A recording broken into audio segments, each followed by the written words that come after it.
Hello, and welcome back to yet another video. This is the 35th episode in a Naruto Uzumaki story in which a few little changes might have a significant impact. Knowledge provided early in Naruto's career converted him from a hopeless loser to a powerful and skilled shinobi. Historical differences that have long ago passed have resulted in a totally different consequence than we imagined. After you've finished watching, please like, share, and subscribe to the channel. To begin, please like, share, and subscribe to the channel. Let's get the party started. The Nikibutsu Temple was located in the north of Hinokuni. If one were to be more specific, it was located several dozen kilometers from the Valley of the End, which bordered Tanokuni. Located essentially in the center between Tanokuni and Tetsunokuni, it was the perfect place to wait for the army of white men. Situated high atop a mountain, Nikibutsu Temple held a majestic appearance that seemed both ancient and new. The well-maintained buildings were large, impressive structures that spread out across the grounds. The main gate that allowed one to enter the temple was an impressive object in and of itself. Made from numerous wooden columns, it was 2 stories in height and possessed a slanted roof made of ceramic tiles. Immediately after passing through the gate, anyone entering would see the lecture hall, the main hall, and the pagoda. While the main hall was a place of worship, filled with statues and numerous displays, the lecture hall was where numerous meetings were held. The pagoda, a 3-story structure made of slanted roofs and golden leaf, served as something of a burial ground. Naruto had been told the remains of several priests were stored there. It was kind of creepy. Konoha's army was not allowed inside the temple. The priests had been very strict about this, and Kakashi didn't want to upset them, so the group set up camp several kilometers away from the temple itself. Ultimately, their goal was not to fight at the temple anyway. It made little difference where they were stationed. Naruto had visited the temple with Kakashi when they had first arrived, but outside of the standard greeting and pleasantries, the priests had mostly ignored them. Actually, when Naruto had visited, he got the distinct impression that most of them were glaring at him. It seemed they were a rather insular group and didn't appreciate outsiders. It had taken 1 week to reach Nikibutsu Temple. After reaching their destination, the army set up a small base. They did this by clearing the forest in a 20-kilometer radius, setting up perimeter seals, and then erecting temporary structures to serve as barracks, medical ward, and command center. Overall, there were about 200 tents that ranged in size from simple 4-person tents to 16-person tents. Naruto stood inside of the command center along with Akane, Kakashi, Shikaku, Yugito, Daru, Mitogai, Asuma, Kurenai, Tsume, and Temari. They were the leaders who would be in charge of the divisions. The group was standing around a table that had a map of the elemental nations. It wasn't as detailed as the one in the command center back in Konoha, but they couldn't bring that one. Also sitting on the table were several shogi pieces. Shikaku was using them to illustrate the positions of their enemies and their allies. According to a report from our spies, the army has entered Hinokuni and is traveling inland toward Konoha. As he spoke, Shikaku moved the shogi piece representing the 50,000-strong army. The army is currently stationed right here. However, they are making quick progress toward our location. The Anbu in charge of watching them have said that this army hasn't eaten or slept since they began marching. I'm not sure what these things are, but thanks to that, they moved a little faster than I anticipated. They had originally anticipated that it would take them 3 weeks to reach Konoha. However, this was under the assumption that the army they were about to face was full of regular soldiers. People needed to eat and sleep in order to remain in peak condition. While shinobi were trained to go for long periods of time without food and rest, that didn't mean they should.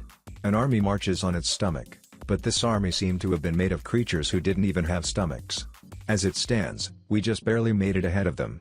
Shikaku glanced at the ninja currently inside of the tent and summed up his thoughts. We'll have about 1 day of rest, maybe 2, and then those white men will be on us. It's a good thing we rushed to get here, Kakashi mused as he scratched his cheek. Giving the map a moment of contemplation, he turned to Temari. Any word on when Gaara will arrive? It probably won't be for another few days, Temari answered as if she'd been expecting that. I received a messenger hawk just a few hours ago. It was from Gaara. He said they've entered Hinokuni and are making their way here. In which case, we will need to hold out for several days. Kakashi took a deep breath. Have we managed to get a more accurate estimate on how large the enemy force is?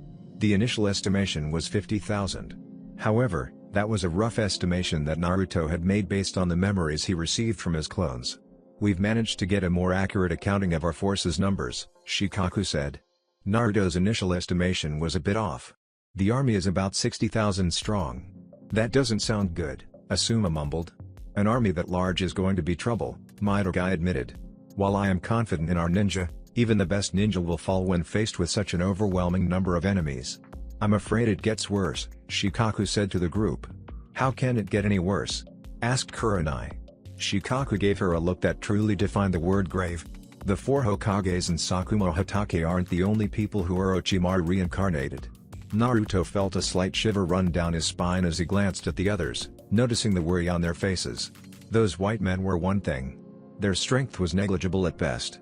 However, if they were supplemented by reincarnated ninja, well, that was a problem. Who else have they reincarnated? Asked Kakashi. Everyone present stared at Shikaku, who looked more resigned than Naruto had ever seen him. The Anbu who sent the latest report claims they've reincarnated the former members of Akatsuki. You can't be serious, Tamari exclaimed. I am dead serious. Shikaku's expression really was resigned. Deidara, Hidan, Kakazu, Kisame, Sasori, and even Itachi Uchiha. All of them have been reincarnated. It was like the temperature had dropped by several thousand degrees. Naruto could practically see the icicles hanging in the air. Each one of those is an S-rank missing ninja, Kakashi muttered. They all have a strength that is comparable to a Hokage. If we add Yugi Ito, Naruto, Akane, and yourself, then we only have 4 Hokage-level ninja who can contend with them.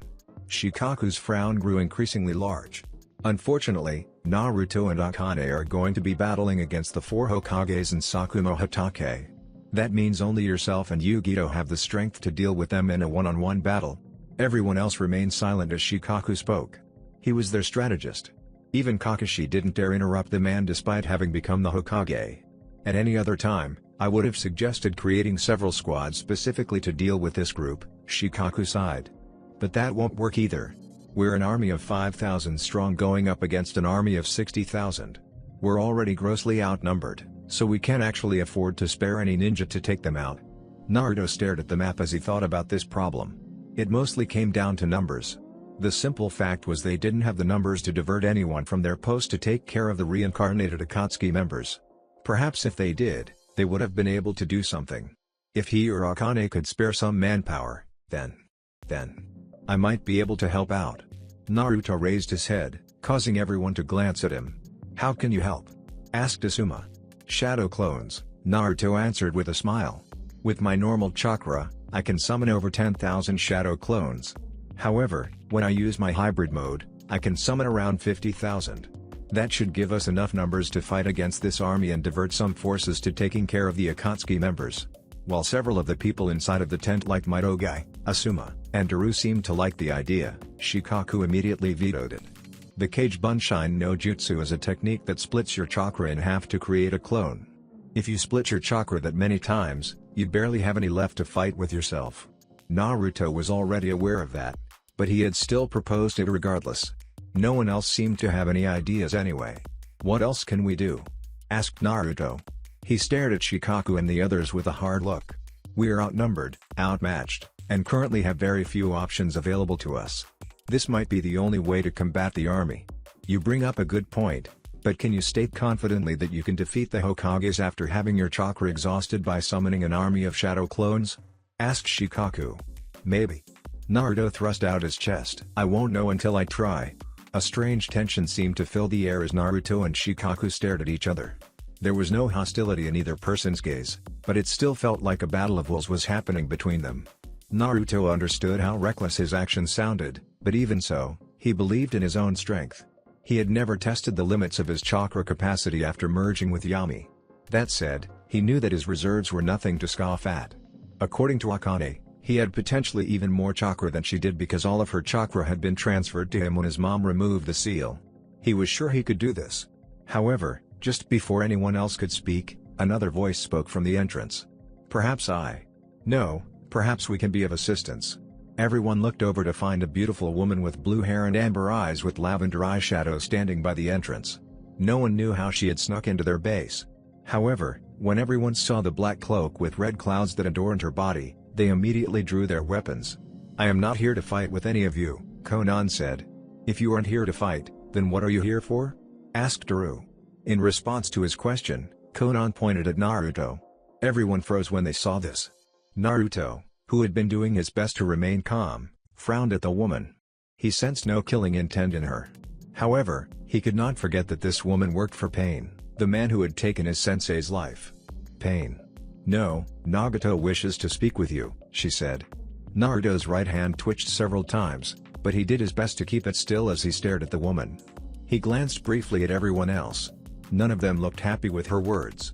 In fact, Kakashi had even stepped forward. "What makes you think we'll let him go see Pain? We have no reason to trust you." "That is true." Konan nodded in acknowledgement. "I understand that you do not trust us, but Nagato no longer has any reason to go after the Baijuo after what happened. What's more, the reason he cannot go after the Baijuo is Orochimaru. We both have a common enemy. However, before we decide whether or not to join forces with you, he wishes to speak with Naruto." As she talked, her gaze had not once left his. "You both share the same sensei. That being the case, he believes you both share the same dream. That is why he would like to speak with you." Naruto took several deep breaths as his emotions surged, as hatred warred with common sense and logic. Should he refuse to meet with Nagato out of hand? He wanted to. He wanted to so badly he could almost taste it. However, Nagato is powerful. He remembered the strength Nagato had displayed during their battle in Namikaze. That kind of strength could not be so easily dismissed. "I'll go with you," Naruto said, much to the satisfaction of everyone present. Before they could express this, he pointed at Hakane. "So long as she is allowed to come with me as well." Konan glanced at Hakane, nodded, and then turned to him. "That will not be a problem." "Then lead the way," Naruto said with a gesture of his hand. Zox Konan led Naruto and Hakane to a cave not far from where their base was located, making Naruto wonder if maybe these two had been following him this whole time. The cave wasn't much. It was literally just a small cave buried in the face of a tiny mountain. When he and Hakane stepped into the dark interior, it was to see a man trapped inside of a strange contraption. The device containing the man was unusual. It looked like a capsule with legs. The bulbous capsule that contained the man known as Nagato reminded Naruto of an eggplant that had the top half cut off. Meanwhile, Nagato was sticking out of it, his arms jammed into a pair of cylindrical devices attached to a T-shaped protrusion from the back via several cables. If the device was unusual, then the man it contained was just as odd. His red hair had bangs that covered one half of his face. His pale skin looked emaciated, with his rib cage completely visible beneath the skin. Several stakes were sticking out of his back. However, the most odd thing about him were the ripple-like eyes of his dujutsu. Naruto remembered Jiraiya calling them the Rinnegan. "I see you've come," Nagato said, and though he looked like a cripple, his voice was deeper than Naruto expected. Naruto narrowed his eyes as he steadied himself. He couldn't stop the killing intent that leaked out of him. This man had killed Jiraiya. "You are angry at me." It was not a question. Anyone could tell what Naruto was feeling just by looking at him. "Do you hate me for killing Jiraiya-sensei?" "Of course I hate you," Naruto spat. Nagato nodded. "That is natural. When my friend Yahiko was killed by Danzo and Hanzo, I felt the same hatred you probably do now. Like me, you understand the pain of loss." Nagato stopped talking for a moment as he observed Naruto. He glanced briefly at Hakane as well, but most of his attention was on the young man. "Do you want to kill me?" Taking a deep, shuddering breath, Naruto sorted out his feelings quickly. "Of course I want to kill you. You killed my sensei, brutally murdered numerous Jinchuriki by stealing their Baijuo, and have a hand in the terrible situation we're currently facing. I want to kill you so badly that I'm barely able to restrain myself right now." Naruto raised his clenched fist, which shook as though he was resisting the urge to punch the man in front of him. Then he sighed and let the fist fall to his side. "But killing you would accomplish nothing. It won't stop an army, and it won't defeat Orochimaru." Nagato seemed somewhat surprised by the pragmatism Naruto displayed, even if everything he said was true. Most people did not have the ability or foresight to keep themselves from taking revenge when the opportunity presented itself. Yet here they were. Nagato seemed practically defenseless, confined to a strange contraption like a cripple, a perfect target, but Naruto wasn't attacking him. "Besides," Naruto continued, "killing you isn't what Jiraiya would want, and it won't bring him back either. Jiraiya believed in peace. He believed in creating a world where people can understand each other. You and I have both experienced the pain of losing someone we care dearly about," Nagato said. "Does that not mean we understand each other? Don't try to twist my words to make it seem like we can somehow relate after everything that's happened," Naruto snapped as his glare intensified. The sort of understanding you're perpetuating only brings about more sorrow. It won't bring peace. How can we ever have peace if people are so busy hating each other they won't give another person the time of day? Then you do not think that letting everyone experience pain will bring about true peace? Of course it won't. Naruto was breathing heavily by this point. His rasping pants filled the room, his chest and shoulders heaved from the force of his anger, and his mind had become a boiling pot. He couldn't believe this idiot. Who the hell had such delusional thoughts? Was this man really Jiraiya's first apprentice? What a piece of work. Then tell me something. Nagato gazed at him with those deep eyes. The ripple pattern in them disturbed him. What do you believe should be done to attain peace? What do you think we should do to avoid war? Calming down by taking several deep breaths, Naruto thought about the questions he was being posed. How to attain peace? How to avoid war?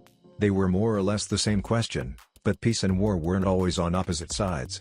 Attaining peace can only be done through understanding and compassion, Naruto said at last. You have to understand the other person.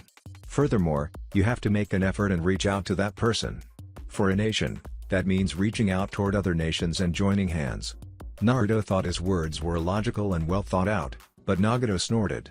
You can afford to have these lofty ideals because you live in a relatively peaceful village, but what you fail to realize is that your village, Konoha, has been a part of this problem for centuries. You of the 5 great nations constantly wage war against one another, and the smaller villages like my own are often trampled on as a result. Nagato closed his eyes. Beside him, Konan bowed her head. Naruto was so startled by the suddenly solemn air permeating them that he couldn't think of anything to say. While he remained silent, Nagato began telling his story. I came from a small village inside of Ame no Kuni. It was a simple existence. I lived with my family, and even though we were very poor, I was happy. Nagato sighed as though tired. But that happiness could never last. The Second Shinobi World War happened, and my parents were killed by Konoha ninja in the ensuing conflict. Naruto sucked in a deep breath. He didn't want to say he felt bad for Nagato. He didn't want to admit it. However, he also couldn't lie to himself. Even so, he wouldn't show pity to someone like this. Not to this man. Your village is one of the many villages that have trampled upon the weak, killing and murdering without discretion. Nagato's glare suddenly hardened. What gives you the right to talk about peace? How is what I did any different from what your village did to me? You speak of understanding and compassion, but the world isn't so kind, and people are not willing to understand others. Only when all the people in this world have felt the pain and fear of losing someone will they come to desire peace. Naruto took several steps back from the force of Nagato's shouting. The man who'd been taught by Jiraiya appeared frightening despite looking so frail. No, perhaps it was because he looked so frail that his anger was frightening. His emaciated visage was like something from a horror story told by children back in the Ninja Academy. The anger radiating from him in waves only served to further enhance his grotesque figure. A heavy silence fell upon the cave. No one spoke up for a long time. Naruto could not think of anything to say, and Nagato appeared to be waiting for his response. Within this tense stalemate, someone snorted. The amount of emotion you humans display never ceases to amaze me, Akane said, stepping forward. Nagato narrowed his eyes. Who are you? In response to his question, the smiling Akane let go of the transformation she was using. A pair of blood-red ears popped on her head and 9 bushy tails sprouted behind her back. Her transformation resulted in the eyes of both Nagato and Konan widening, but that only caused her to relish in their flabbergasted expressions. Grinning, she spread her arms wide. My name is Akane. However, the name most humans refer to me by is Kyubi. Kyubi, Nagato murmured, his eyes darting from Akane to Naruto and back again. I see. You were somehow unsealed. In this form. Why do you look human? Akane rolled her eyes. Obviously because it is convenient. Do you know how difficult it is to travel when you're giant 9-tailed fox? People everywhere attack you. It's all terribly annoying, so I use this form when traveling. She paused and cocked her head. Well, that was the original reason. Ever since I was unsealed, I've used this form because I have decided to remain with Naruto. I see. For the first time since this meeting began, Nagato seemed truly confused. His eyes were wide and his mouth hung open.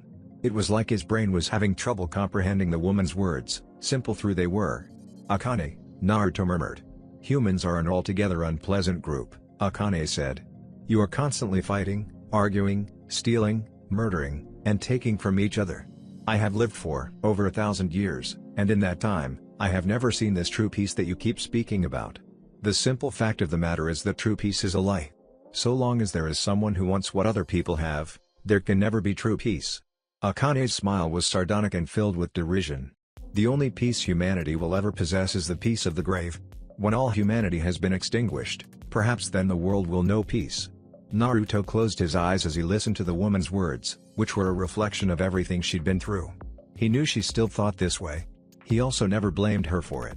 With his 17 years of life, Naruto did not have the worldly experience that this ancient being possessed. She knew of things he did not simply from having lived for so long and seen so much. Nagato was likewise silent. Whether this was because Akane's word shocked him or some other reason, Naruto could not say. That said, Akane let out a deep, slow breath. For as despicable as humans are, they are also infinitely interesting. I never cease to be surprised by their actions, and occasionally, there will come along one human whose thoughts differ from the rest. These people go on to do great things. Sometimes these great people bring about a peace that lasts for a time, sometimes they bring a great war that destroys huge swaths of land and takes the lives of numerous people, but all these people had one thing in common. And what is that? Asked Nagato, who had finally regained his voice. The effects of their desires and actions are always temporary, Akane declared. No matter the atrocity, no matter the achievement, everything will eventually get swept away by the sands of time. There was a moment of absolute silence, so deep and encompassing that Naruto dared not break it for fear of what would happen. However, Nagato took a deep breath. You are saying that even if I achieved my goal, it would only be temporary? He asked. But of course. Akane smiled, and it was so bright and cheery that Naruto couldn't help but think she was mocking Nagato. Let us say you accomplished your goal. The world experiences a pain so great they decided to sue for peace because they never wanted to experience that again. Perhaps for a time those people will indeed sue for peace. However, the people who eventually experience that pain will pass away. The people they leave behind will be those who did not experience the pain you brought about, and among those people, there will eventually come a person whose ambitions are to dominate others. This person will gather like-minded individuals and begin his or her conquest, and then the cycle of war and peace will begin again. It has always been this way. In the face of such a bold claim, no one could say anything to dispute her words. Naruto had already accepted that what she said was a fact. He knew, even if he didn't want to admit it, that true peace might very well be a lie. Perhaps it really didn't exist. Nagato seemed to be struggling. A single glance at his face, which was twisted into something truly unpleasant, confirmed this.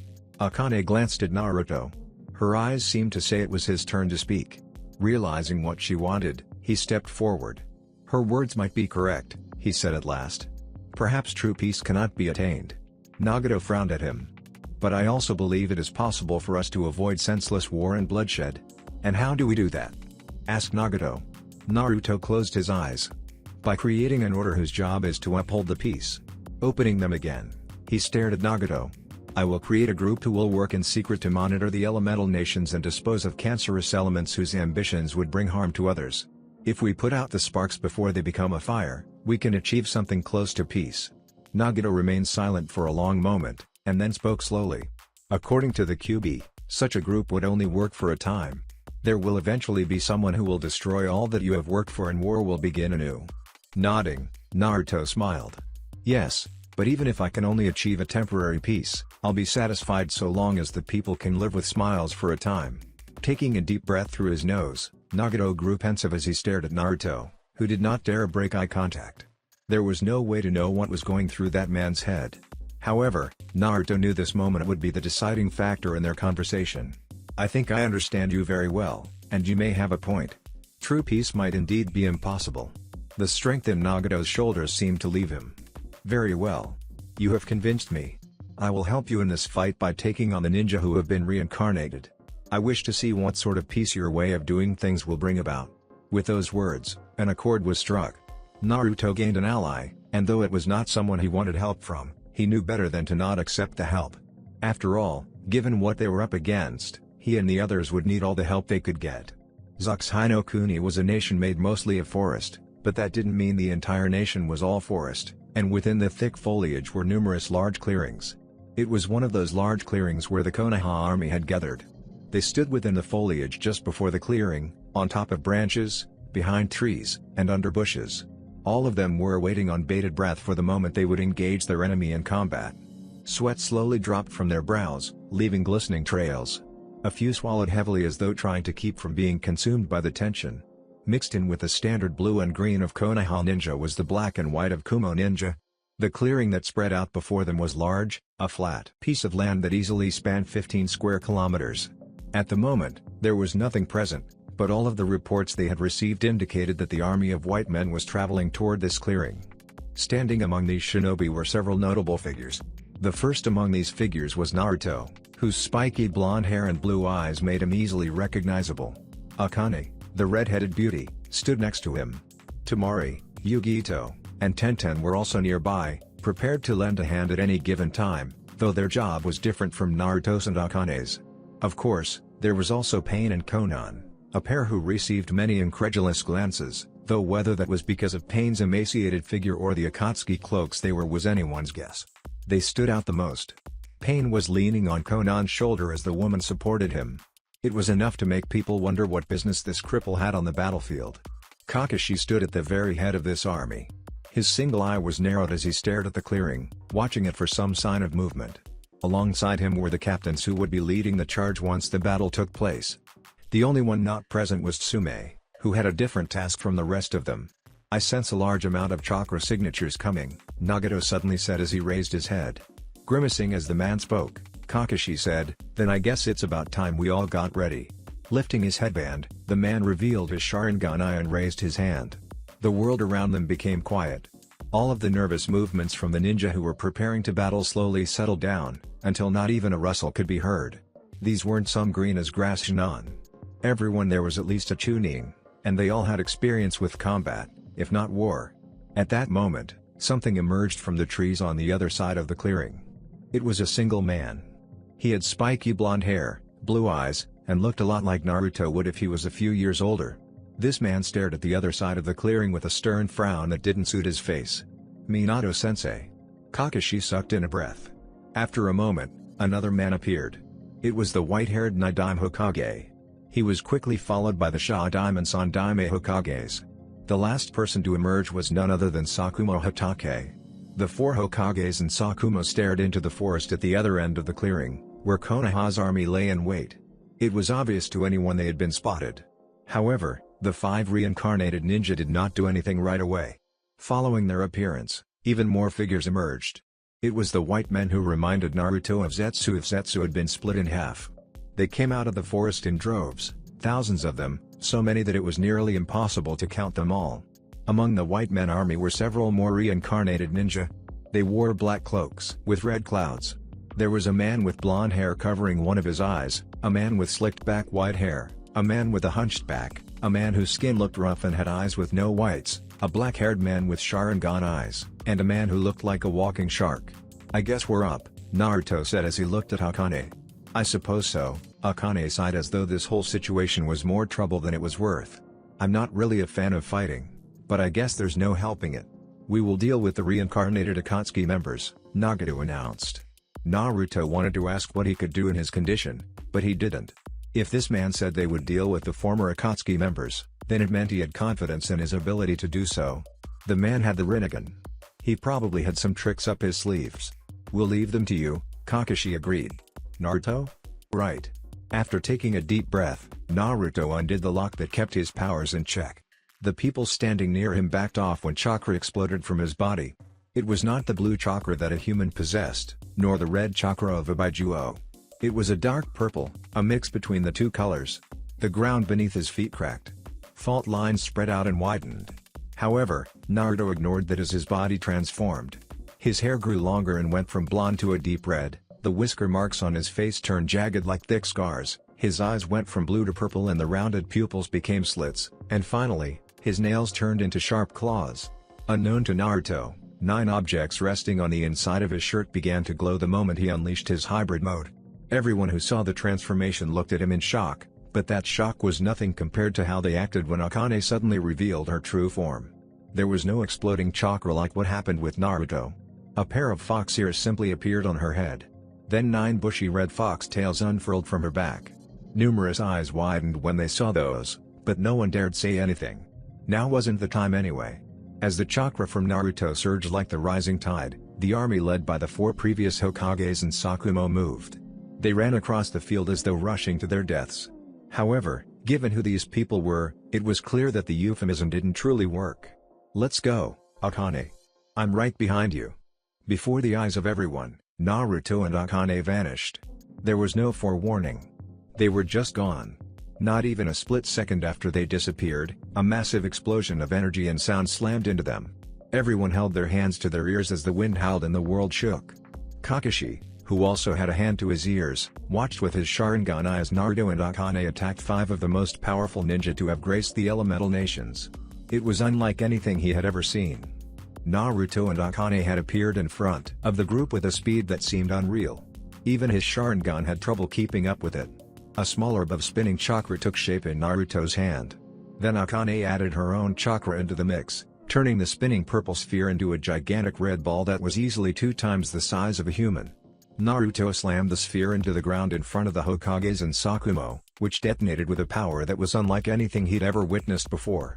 Of course, the people those two were fighting were not somewhat behind the ears ninja. They reacted with instincts and reflexes honed from years of combat training and warfare. The Shodaime, Sandaime, and Niidaime Hokages and Sakumo leapt backward to avoid the massive explosion. Meanwhile, Minato used the space-time ninjutsu he was known for, the Hiraishin, to teleport himself away. Seconds after the attack exploded against the ground, the fierce winds from the jutsu slammed into them. Kakashi and the others had to keep themselves grounded with chakra. While many of the ninja hunkered down to avoid being blown off their feet, he stared into the attack and watched as plumes of energy rose all around the clearing. That attack might not have hit the Hokages and Sakumo, but many of the white men were blasted off their feet and some were even caught up in the explosion. The attack eventually ended. When it did, the ninja present were able to see the damage that Naruto and Akane's collaboration Rasengan had caused. "Holy shit," Temari mumbled. Kakashi couldn't disagree. Spreading out before them was a massive crater that had to be at least 50 meters wide. Kakashi couldn't guess how deep it was. However, the size of the crater was impressive on its own. That said, he knew that now wasn't the time to be impressed. Raising his hand, he signaled to everyone that it was time to fight. "Charge, everyone." A fierce battle cry went up as Konoha, Kumo, and Suna Ninja rushed out of the clearing to meet the army of white men. The attack from Naruto and Akane had done a good job of scattering the enemy forces. They were spread out now, which meant it would be easier to pick them off. Kunai sailed through the air. Some had exploding tags attached to them, which detonated when they struck the ground, taking out numerous white men with them.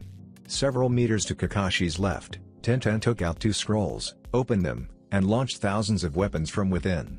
They struck more enemies, downing them with an almost insane degree of accuracy.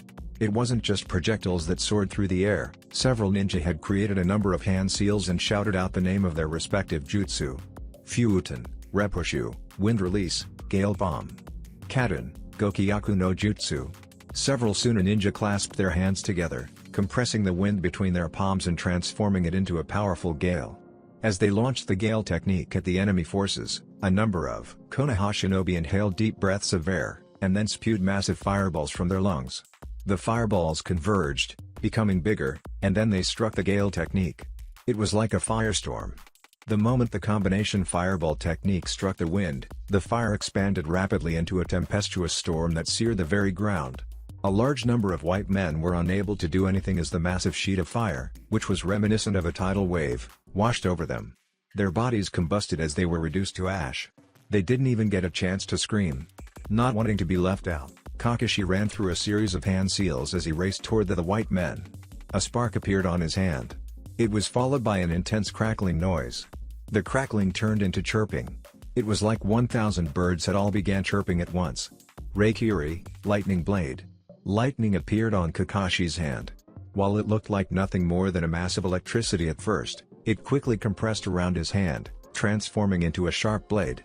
Channeling chakra into his feet, Kakashi suddenly disappeared as though he had used the Shunshin no Jutsu to randomly appear in front of a white man. He sliced through the enemy's body without mercy. As the lower and upper halves flew in separate directions, Kakashi disappeared again, only to reappear and slice his hand downward. The enemy was split open from the top of his head down to his groin. Using his speed and the predicting ability of the Sharingan, Kakashi sped through the white men and cut them down. Dozens of enemies fell by his hands. Some of the white men tried to latch onto him, ganging up on him and pouncing, but Kakashi made judicious use of the Kawarimi no Jutsu, substitution jutsu, to replace himself with a log. Those same white men who tried to attack him were mercilessly cut down. Legs, arms, and heads flew through the air and bodies hit the ground. As Kakashi fought his own battles, all around him, others battled as well, including Konan and Pain. Zoxkatsu. High in the air, Deidara made a hand seal and the numerous clay objects surrounded Nagato and Konan exploded. The heat from the explosions was enough that the paper wings Konan was using to fly were singed. Even Nagato broke out in a sweat. Nagato raised his hands as he activated the abilities of the Predapath. A barrier formed around his and Konan's bodies, not only protecting them from the explosions, but absorbing the chakra that had been used to fuel the explosions in the first place. The flames surrounding them slowly dissipated as all the chakra was absorbed. With something akin to a pitiful cry, they disappeared. It seems I might be able to revitalize myself if I can absorb more chakra, Nagato murmured. He felt stronger than before. He wondered if this was the result of these things being reincarnated. Perhaps their near-infinite well of chakra revitalized him. Konan. Try to get us closer to Deidara. Yes. Konan flapped her wings and descended into the sky. However, before she could get too far, a surging tide of chakra alerted them both to danger from down below. They glanced down to see Kakuzu release a small fireball. While it didn't look like much, one of the masks he used released a powerful tornado-like mass that amplified the fireball's power. It soared up to them, and Nagato was forced to once more absorb the chakra using the powers of the Predapath. While he did that, Deidara quickly molded more clay in his hands and threw what appeared to be tiny spiders at the two of them. Nagato couldn't count all of them, but he judged there to be at least several dozen. The man formed a hand seal as the spiders fell. Katsu. Another explosion went off, but Nagato absorbed the chakra again. He was beginning to feel a bit better. If he could just absorb all the chakra from one of these reincarnated ninja, then... Amaterasu. Black flames suddenly swarmed all around them as Itachi appeared in the air.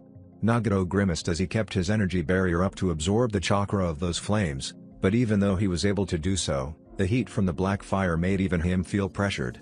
While he was stuck absorbing the chakra, unable to move, another figure appeared over their heads. The blue-skinned Kisame grinned with his shark-like teeth as he descended and brought Saimata down on their heads. Konan. Shikigami no Mai, dance of the formula paper. Konan quickly converted her chakra into paper, allowing her body and clothing to transform into numerous sheets of paper that split apart. With no one left to hold him, Nagato fell, which allowed Saimata to miss them both. The paper sheets then wrapped around Kisame, completely covering his entire body before exploding. Nagato was pushed down by the massive blast of fire and chakra. Before he could hit the ground, Konan appeared behind him, transforming back into her original body before catching him. The two of them descended toward the ground. However, the moment their feet touched down, Hidan attacked with his scythe. Bind him. I'm on it. At his order, Konan converted herself into paper once more. Hidan, who had raised his scythe to swing it down at them, suddenly froze as paper wrapped around his body. The paper quickly hardened to keep the man from moving. During this time, Nagato reached out and grabbed the man's face. He once more activated the Predapath, absorbing the chakra within Hidan and using it to heal himself. Nagato's body slowly changed as he absorbed Hidan's chakra, becoming less emaciated with each passing second. His exposed ribcage soon disappeared underneath a layer of muscle and fat. His scrawny legs that seemed unable to hold his weight gained mass. It was like he'd gone from being a mummy to transforming into a young man. He wasn't able to completely recover. The chakra of a human didn't have that ability. He'd probably need to absorb a Baiju's chakra to heal completely, but he looked and felt better now than he had in years. Now that he no longer needed help to stand, Nagato went through several hand seals and slammed his hands into the ground. Kushios no Jutsu. Knowing that he needed something hard to kill, Nagato summoned a giant multi-headed dog. The dog quickly attacked Kakuzu, who had been getting ready to launch another jutsu at him, forcing the man to dodge. While he backpedaled, hundreds of threads burst from his body. He wrapped these threads around the dog and squeezed. The dog's body burst apart, but rather than exploding into a gory mess, the dog merely split into two, and then three. The three dogs then attacked in unison. With Kakazu being kept busy, Nagato activated the Asura Path. 4 additional arms appeared on his body. 2 of them arms transformed into cannons, which he aimed at Hidan. After taking careful aim, he fired a pair of intense chakra blasts from each cannon. and the pale blue chakra shot forward and slammed into Hidan, whose entire upper body exploded into ash. Now that Hidan was at least temporarily out of the way, Nagato turned his attention on Kisame and Itachi, who were trying to box Konan in along with Deidara. He pointed his hands at them both and switched from using the Asura path to the Deva path.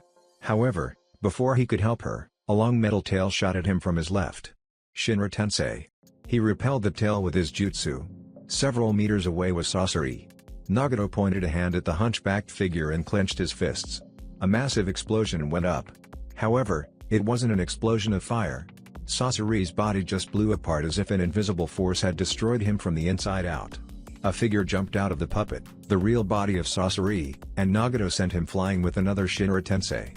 Once that was done, he turned back to help Konan. Banshu Tenon. Manipulating attractive force to pull matter to him, Nagato grabbed Itachi and Kisame with this power and pulled them both toward him. The two were in mid-air as they tried to deal with Konan. With nothing beneath their feet, the two didn't stand a chance and were yanked to the ground. Amaterasu. As expected of a powerful ninja, Itachi did not waste time trying to break free from Nagato's technique. Black fire exploded from Eye. Nagato was forced to activate the Preta path again, using the absorption ability to drain the jutsu of chakra. During that time, Kisame landed on the ground and attacked with Saimata. Nagato quickly transformed from the Preta path to the Asura path. He reached out with two of his 6 arms, grabbing Saimata as it descended. A loud screeching sound echoed from where his hands met the sword. Despite the power Kisame had put into his attack, the massive shark-like sword would not budge.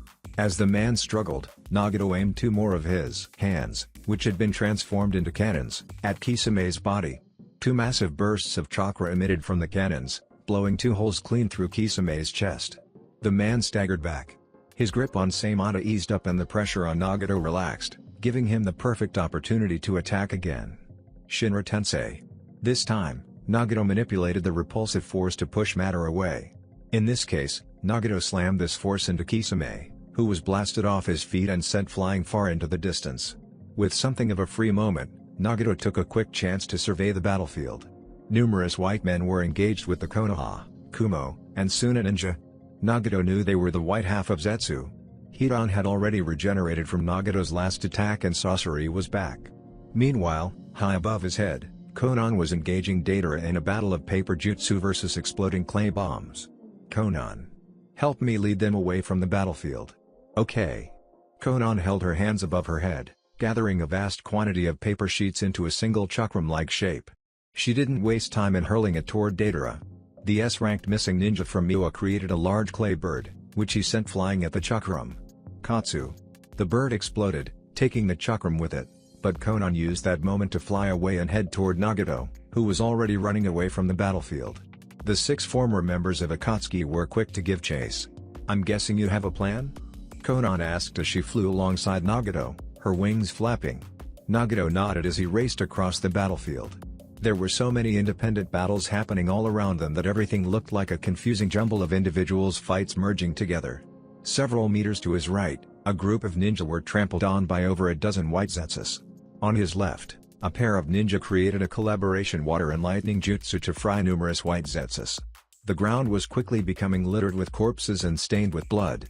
I noticed it before, but our former comrades did not use some of their more powerful ninjutsu, Nagato explained. That leads me to believe whoever is controlling them put harsh restrictions on their personalities. I guess Orochimaru didn't want to risk them resisting his influence. However, that means they aren't as capable now as they would normally be. Look. Even now they are chasing after us instead of attacking the surrounding ninja to thin out the enemy forces. Konan looked behind her to see what Nagato was talking about. Indeed, the 6 ninja weren't even bothering to engage any of the other ninja. All of them were chasing after them instead. So what are you going to do? I need to get far enough away from the main force so I can use my Chibaku Tensei.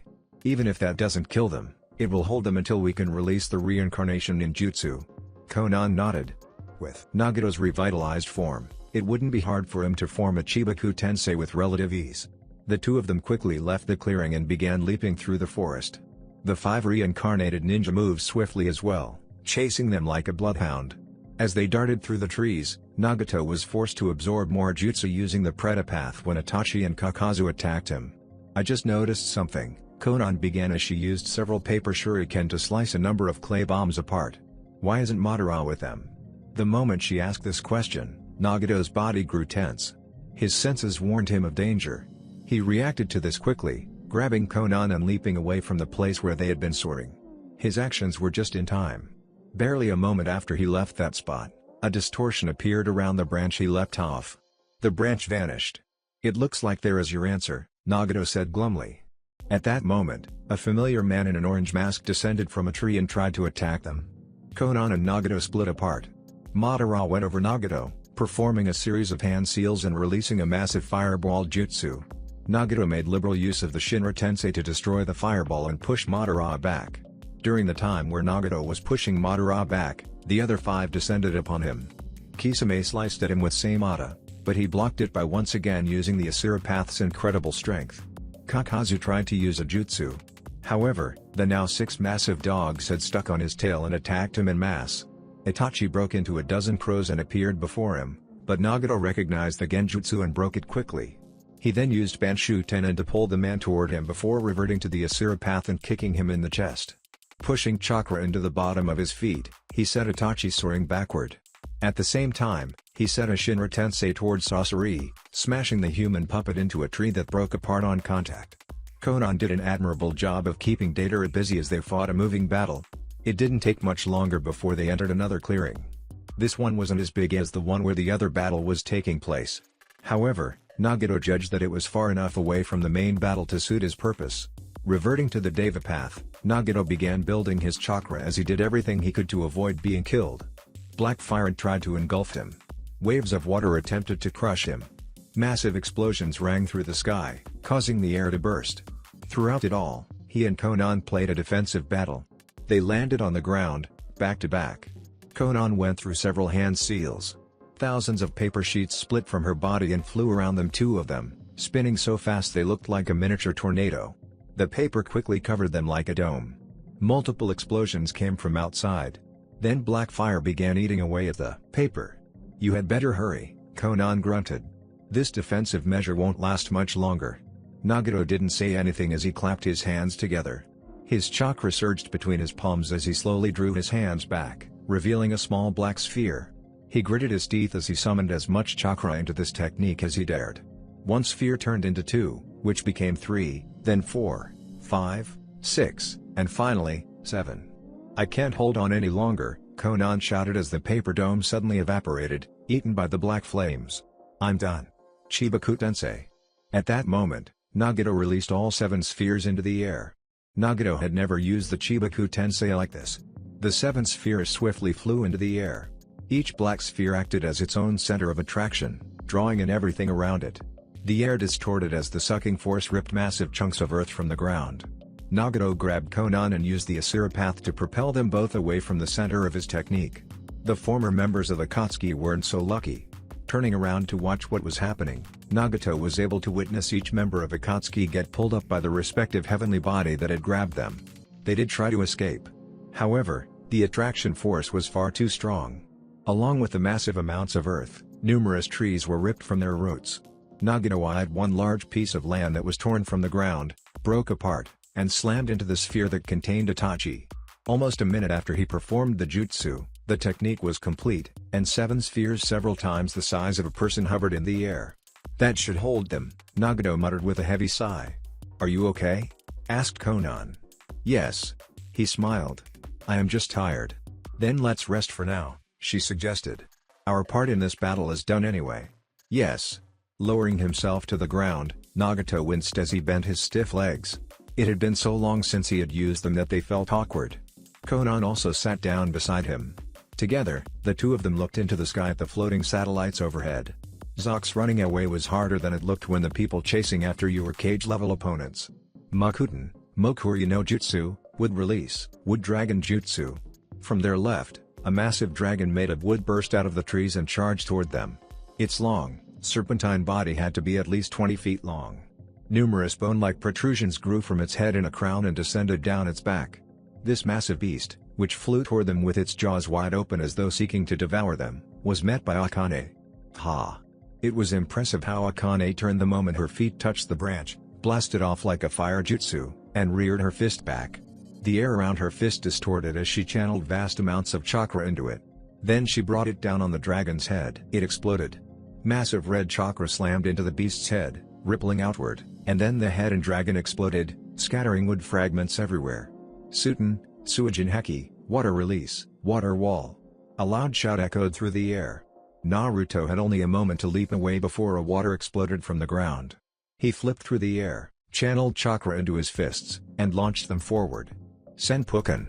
Two fist-shaped bursts of highly compressed air slammed into the water, causing it to detonate. As water exploded everywhere, a kunai appeared in front of him. It was tri-pronged. Naruto barely had time to ponder this kunai before a blonde-haired man appeared next to it. Minato Namikaze was already preparing to attack. A swirling blue ball of energy appeared in the hand that he thrust forward. Naruto met the Rasengan with his own. The two attacks grinded against each other before exploding and sending them both flying away from one another. Naruto landed on the trunk of a tree and glanced at Hokage. The redhead was locked in battle against Sakumo, whose blade moved so fast it only appeared as a white flash of light. Despite its speed, Akane had no trouble keeping up with it. She dodged an upward slash by taking a step to the left, then avoided a horizontal swing by ducking. As she came up, her left hand curled into a claw, which she used to strike Sakumo with. Red chakra burst out from her clawed hand, striking Sakumo dead on and tearing his body apart. Of course, this man was not alive. Rather than his body turning into a gory mess, it became ashes that scattered across the ground. Sakumo was out of commission for now, but it was only temporary. Naruto could already see the man was healing. Ash gathered around his body and congealed to form the parts that had been destroyed. He and Akane joined forces again and continued running. However, before they could get too far, a pair of figures appeared before them. They were Hashirama and Tobirama Senju. The two founders of Konoha went through a series of hand seals. Suten, Suida no Jutsu, water release, water bullet jutsu. Naruto could sense the chakra surging through Tobirama before the man spat out a powerful torrent of water. Creating a Rasengan in his hand, Naruto met the force head-on, the spinning sphere of chakra slicing through the water bullet as though it was made of paper. Kushios, Rashomon. Hashirama slammed his hands onto the ground and summoned a massive gate with a demonic face on the front. It was incredibly large. However, even though it was nearly 10 times bigger than them, neither Naruto or Akane stopped running. "Don't think this can stop us," Akane shouted as she channeled chakra into her left hand. The chakra formed a whip, which she used to slice through the Rashomon gate. Naruto almost whistled when he saw the gate's upper half separate from the lower half. He and Akane leapt over the remains of the gate just as Hashirama and Tobirama did the same. The two experienced former Hokages engaged them in a taijutsu battle. Naruto blocked a fist aimed for his head, and then he tried to knee Hashirama in the testicles, but he was blocked by his opponent's knee. On the other side, Tobirama and Akane were a blur of fists and feet. Kage Bunshin no Jutsu. Naruto created a shadow clone and replaced himself with it. Now behind Hashirama, he slammed a Rasengan into the man's back, sending him hurtling forward. He didn't wait to see the results of his attack. Turning toward where Akane and Tobirama were engaged in combat, Naruto took a deep breath and channeled his chakra. Senpuken. A pair of compressed, fist-shaped wind attacks slammed into Tobirama and sent him hurtling away. The man struck the ground. Rather than roll across the forest floor, however, he twisted himself into a spin and flipped onto his feet. Akane and Naruto stopped paying attention to him. They put on a burst of speed and rushed through the forest. Their goal wasn't to lose these five, but to lead them somewhere else. "You know, I just realized we haven't seen that old monkey anywhere," Akane muttered as they ran. "Yeah. I noticed that too." Naruto suddenly felt on edge as he looked around. That man is known as the Professor for his knowledge of jutsu. It's been said that he's one of the most skilled shinobi to ever exist. If that is the case, then Doton, Doryu Taiga, Earth Release, Earth Flow River. The ground underneath him and Akane turned into a flowing river of mud that swept the two of them off their feet. Doton, Doryu Dan, Earth Release, Earth Dragon Bullet. Before they could even thinking of getting out of this situation, a dragon head appeared within the mud and shot several mud balls at them. Kaden, Karyuendan, Fire Release, Fire Dragon Flame Bullet. Several dragons made of fire covered the mud balls, which burned all the more fiercely. Naruto could feel the heat singing his arms even though it was meters away. As the flaming mud balls came closer, Akane's chakra exploded from her body and created a dome of energy. The flaming mud balls slammed into the dome and dissipated. At that moment, Naruto glanced around and saw Sarutobi standing on a tree branch several meters above them. Kage Bunshin no Jutsu. Naruto created 2 clones.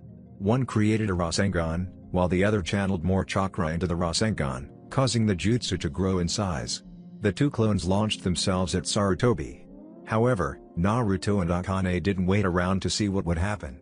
Seconds later, my clones were destroyed, Naruto sighed as they continued running through the forest. You knew they would be, Akane muttered. How much further do we have to go? We're almost there, Naruto assured. In fact, we should be reaching the valley event any minute now. Just as Naruto said that, the forest around them disappeared as they burst out of it. The land beyond was a massive valley. He and Akane were standing on a precipice overlooking the valley, which allowed them to see everything, including the flowing waterfall with the statues for Hashirama Senju and Madara Uchiha. I heard this was where Sasuke disappeared, Naruto muttered. I have never been here before. Do you think this is a good place to have our battle? Asked Akane. It's as good a place as any. Naruto shrugged. Come on. Let's set up shop before those guys arrive. Naruto leapt down from the legend. Akane followed him. The 2 landed on the ground, then Naruto created 6 shadow clones. He gave a scroll to 4 of them. All the clones disappeared. They knew their jobs. And now we wait, Naruto said. What do you think our chances of winning are? Asked Akane. What are you saying? Naruto grinned at the lady. Chances of winning? We're going to kick their asses. Akane shook her head as a resigned smile lit her lips. Where does that confidence come from, I wonder? You realize our opponents are 5 Kage level ninja, right? So? Naruto raised an eyebrow. You have 10 times more chakra than all of them. That doesn't mean much. She frowned. That Hashirama has some weird ability that stops me from using my powers. If I get caught by him, it's pretty much over. I'll fight him, Naruto said. If you can take on his brother, Sakumo, and Sarutobi, I'll deal with the shot. I'm Hokage and my old man. Giving me more opponents? I figured the all-powerful Kyuubi would prefer to fight more people. As the 2 of them bantered, the 5 ninja they had been fighting appeared on the ledge they had jumped off several minutes ago. Naruto was surprised it had taken so long for them to arrive. The 2 groups stared at each other, one from down low and the others high above. Then the group of 5 descended from the ledge and landed on the ground. These 2 are quite powerful, Tobirama murmured. Indeed, Hashirama said. I was most surprised that such young individuals could hold all 5 of us off so well. While Hashirama, Tobirama, and Sakumo didn't have any feelings for him and Akane one way or the other, Sarutobi and Minato looked at Naruto like they had seen a ghost. Considering what they were, Naruto found that slightly ironic. Naruto. Is that really you? Asked Sarutobi. In the flesh, old man. Naruto spread his arms and smiled. It's been a while, hasn't it? Sarutobi smiled and slowly shook his head. Although it only feels like seconds have passed for me, I can see that you have already grown up. You've become quite powerful. Obviously. Naruto thrust out his chest and grinned. You are looking at the #1 most powerful ninja of the elemental nations. Of the elemental nations, huh? Said Sarutobi. That is a bold claim. Naruto, Minato mumbled. Yo, Dad. Naruto raised a hand in greeting. Naruto. You've become so big.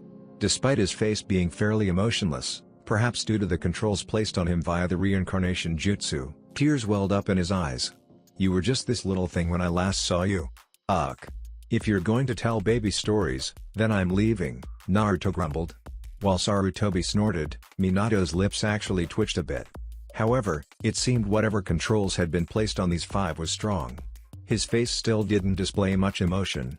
That said, he got a better reaction from Minato and Sarutobi than he did Hashirama, Tobirama, and Sakumo. He didn't know if those 3 had more control seals on them, or if they just didn't care because they had no idea who he was. Naruto. Sarutobi suddenly asked. Do you mind if I ask who that woman with you is? Woman? Minato suddenly focused on Akane. Now that you mention it, I am also curious. It seems you and she are close. I guess that means you share my taste for redheads. Well. Kinda, Naruto skirted around the issue. What do you mean kinda? Asked Minato. Our relationship is complicated, Akane said at last. It is also none of your business. As she spoke, the fox ears on her head suddenly twitched, and the 9 tails writhing behind her became a flurry of activity.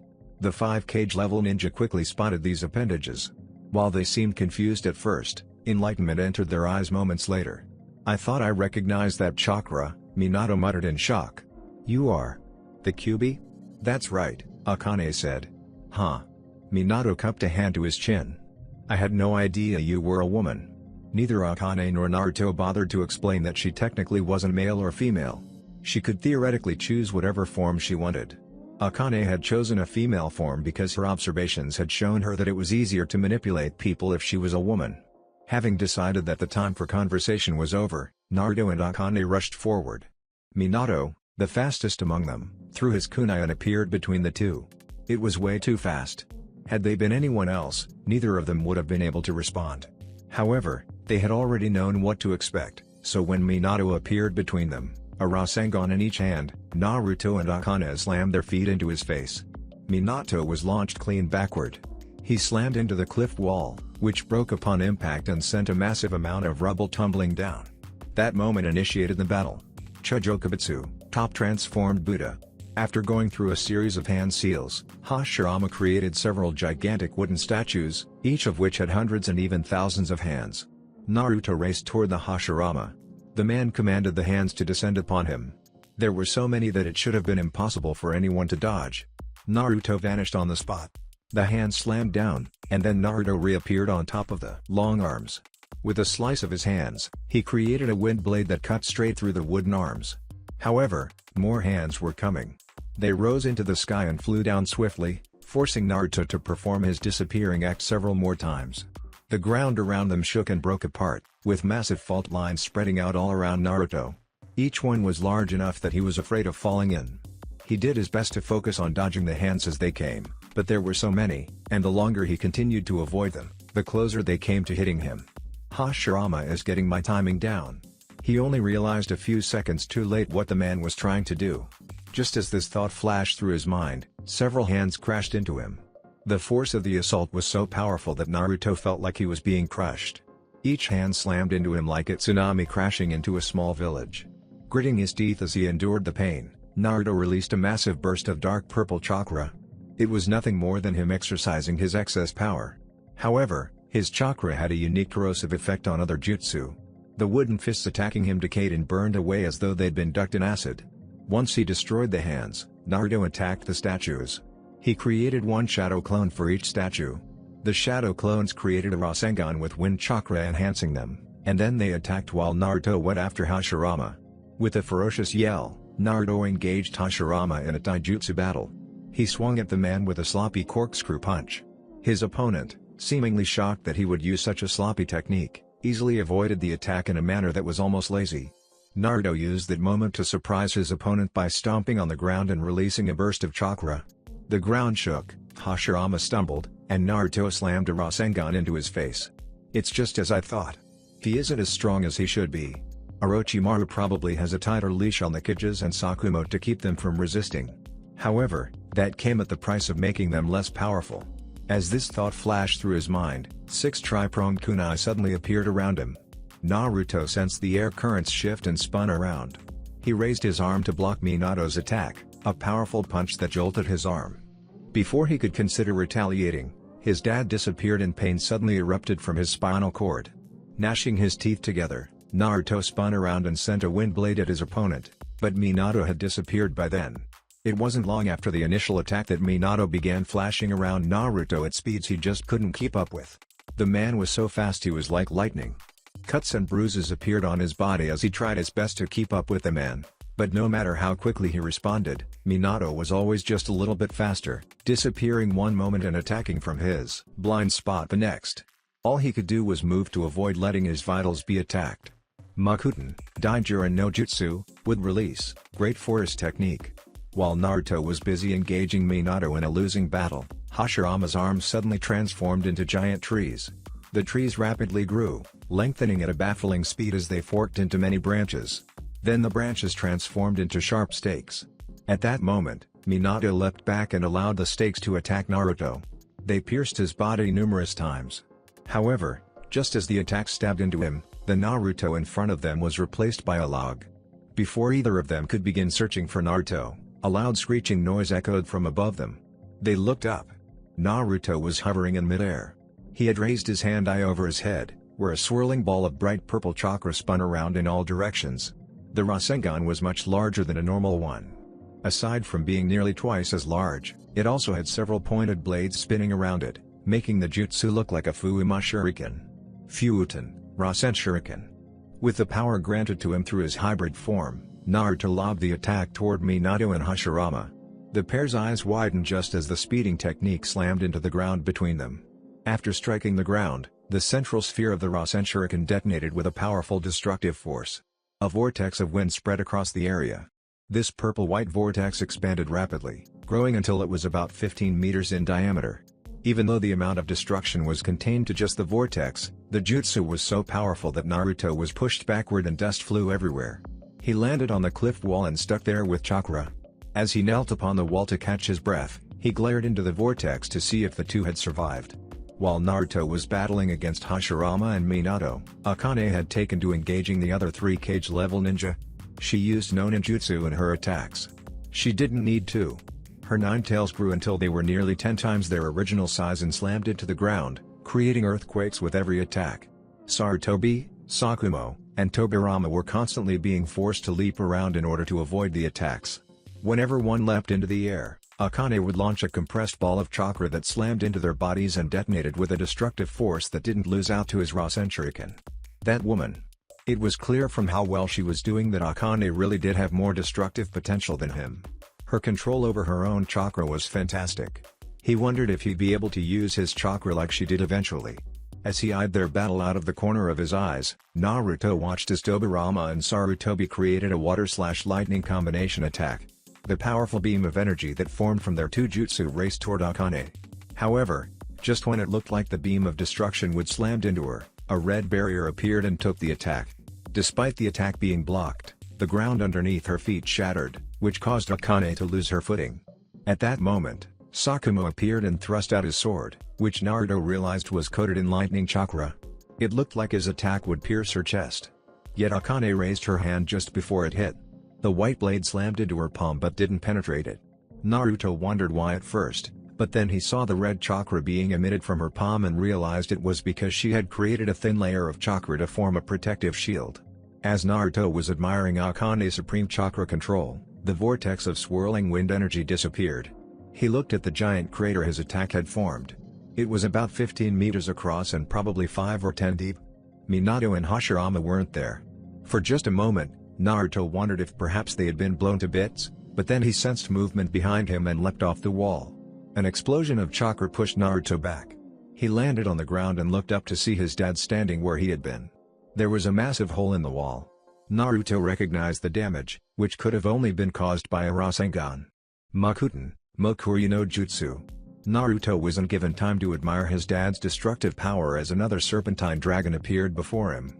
Hashirama was several meters away. His hands were stuck on one seal. The wood dragon had already blasted from the ground and flew at him with an enraged war cry. Kage Bunshin no Jutsu. Naruto created a shadow clone, made a Rasengan on his hand, and had the clown feed it chakra. As the Rasengan increased in size, Naruto forced it to grow smaller and smaller, until it was about the size of his thumbnail, and then he aimed it at the dragon. Rasen Shadow, Spiral Shot. Slamming his fist into the tiny Rasengan, Naruto launched the sphere toward the dragon. It struck the dragon's head.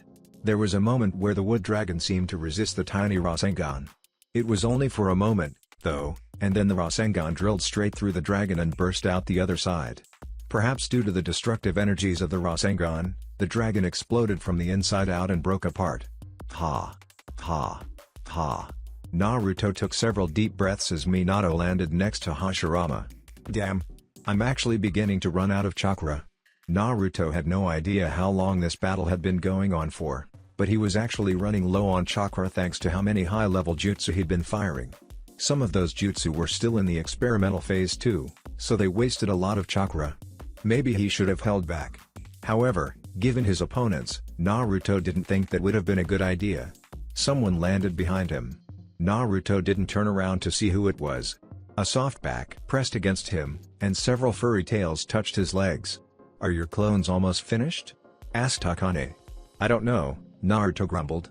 "Don't ask me. Who else would I ask?" "Ugh. Good point," Naruto sighed as he realized that all 5 cage-level ninja were surrounding them. "I think they should be finished soon." Akane clicked her tongue. That's a very vague answer. Well, excuse me for being vague. A lull had entered the battle, which was the only reason the two of them could banter like this. Their 5 opponents seemed wary of their battle prowess. This fight had gone on for quite a while, a number of techniques had been thrown about, and despite being outnumbered, he and Akane still gave as good as they got. These two are quite tough, Hashirama said. Yeah, Minato agreed. That boy is your son, right? That's right. You should be proud. I am very proud.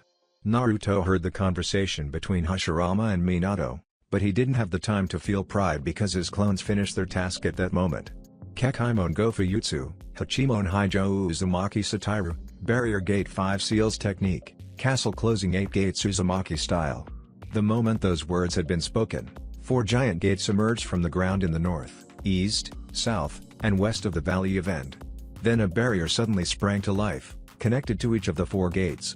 Naruto, Akane, and their 5 opponents were trapped in the center of this technique. This technique, Hashirama mumbled. It's quite the strong barrier technique. It's a modified version of the Kekaimon Gojutsu, Hachimon Haijo, Naruto said. I perform the jutsu using my shadow clones, who each have a map of the specified area where the jutsu will be used. It uses up all of their chakra, but in exchange, the jutsu not only lasts for 12 hours, it can't be broken no matter who tries to break through it. An ingenious technique, no doubt. Tobirama nodded. However, you are now trapped in here with us. In the end, nothing has changed. Of course it has. Naruto grinned. I made 6 clones. This technique only requires 4. What do you think the other 2 clones are for? At that moment, Naruto and Akane were replaced by Naruto's shadow clones. The two appeared outside of the barrier. Naruto wore a broad and satisfied grin. Humph. Tobirama snorted.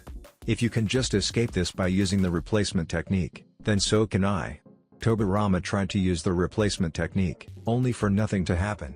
He frowned, repeated the hand seals again, and still nothing happened. A moment of silence passed. Finally, he seemed to realize what this meant. I did say this was a modified technique, Naruto informed him. I made sure Akane and I had an escape route. An excellent job, Naruto. Sarutobi nodded in approval. You've done a great job capturing us. However, now I have to ask what you plan on doing with us? Naruto shrugged. Nothing. I have no way of breaking this technique. Therefore, the only way to release you all is to find Orochimaru and force him to end the jutsu himself. My entire point in coming to the Valley of the End was to trap you guys here so I could help destroy that army you guys came with. After that, we'll have other people maintain this barrier while we go ahead and find Orochimaru. Minato cupped his chin before nodding several times. You've thought this out well. I'm very impressed. It looks like there is nothing we can do to escape from this. Sakumo spoke for the first time. I guess that means we failed. Indeed. Hashirama and Tobirama nodded. Anyway, you 5 can just stay there, Naruto said. Hang out and play shogi or something. Akane and I have to help finish off that army. Naruto didn't give the 5 level ninja time respond as he and Akane leapt onto the cliff wall, ran up it, and disappeared. As they vanished from sight, the 5 looked at each other. What should we do now? Asked Minato. I like that kid's suggestion, Hashirama said. Anyone up for a game of shogi? Fascinating, Orochimaru murmured as he studied the demonic statue with his Sharingan eyes. It seems this thing can normally only be controlled by someone who has the Rinnegan. Placing his hand on the massive statue, he allowed his chakra to flow through it and smiled. But of course, one doesn't need to control the statue to release the Baijiu inside of it. The demonic statue was a giant, earthen-colored humanoid with a decayed appearance. It looked like a robe had been draped over its body, and a number of spiky protrusions emerged from its back. 9 ghastly eyes sat on a hideous face. 6 of them were currently with a light blue iris and pupil. Chains wrapped around its wrists and ankles, binding it in some way that seemed symbolic, perhaps. Meanwhile, there was a scroll in its mouth, which it was biting down on. The scroll was being held in place by 2 ropes that extended to either side of its head. Yes, I believe I can use this, Orochimaru said with a nod. Just then, a noise caused his ears to perk up. It was the sound of footsteps. The walk was neither hurried nor slow. Calm and collected, they drew ever closer. Orochimaru turned around in time to see Kabuto walking over with something slung over his shoulders. Ah, my prodigal apprentice returns, and I see you have brought me a gift. As if in response to his words, Kabuto tossed the object he was carrying to the ground, allowing what Orochimaru recognized as a body to hit the floor with a harsh thud. As the body flopped over, Orochimaru gazed down at it. He recognized that face and pineapple-shaped haircut. "I see you've brought little Anko here," Orochimaru praised. Kabuto shrugged. "She was snooping around. I assume she wanted to locate her hideout." He looked down at the woman and snorted. "I thought she might prove useful to you, so I brought her along with me instead of just killing her. I might be able to find some use for her." Currently, he didn't have one, but perhaps he could experiment on her later. "How is the battle going?" After hesitating for a moment, Kabuto sighed. "Not as well as we had assumed, I think. The 4 Hokages and Sakumo have been neutralized by Naruto and that woman who is with him. It seems they created a unique barrier ninjutsu specifically for the purpose of containing them." Orochimaru stroked his chin. That Naruto is becoming more of a pain with each passing day. What about the members of Akatsuki?" There was another pause. "They were defeated by Pain." Orochimaru actually felt his heart leap a little. "By Pain, you say? You mean the former leader of Akatsuki?" "The very same." Kabuto nodded. "It seems he decided to join forces with Konoha rather than let us do as we please. He and that blue-haired woman with him fought off the 6 members of Akatsuki and trapped them in floating spheres of earth." A sigh unwillingly escaped Orochimaru's mouth. "The powers of the Rinnegan are indeed vast. I had been hoping to get my hands on it, but Pain and Konan disappeared after their fight with Jiraiya in Amida-Kour. Given the situation, perhaps he should not be so surprised. However, he still found it unexpected that Pain would agree to help Konoha, or that Konoha would actually team up with him. Would wonders never cease? What should we do, Lord Orochimaru?" asked Kabuto.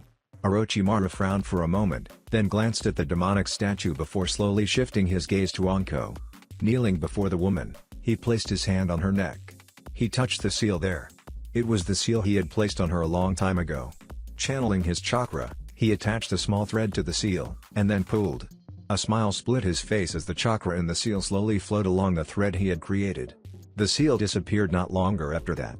"Kabuto," Orochimaru said as he stood up.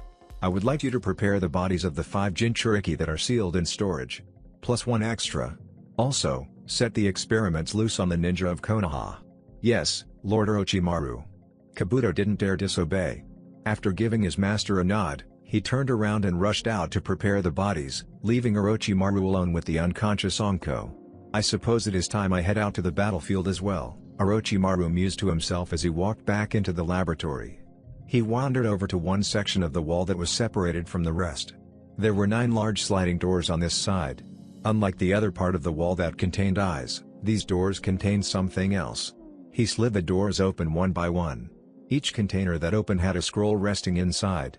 It didn't look like much, but they were quite large, almost the same size as a person.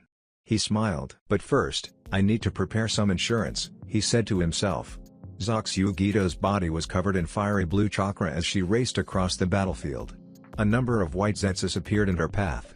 One of them tried to attack her using taijutsu, but she ducked underneath the blow, and then came up with a powerful upper claw attack. Her elongated nails tore the white Zetsu's face to shreds. The creature didn't even have time to scream before his body lit up like a bonfire.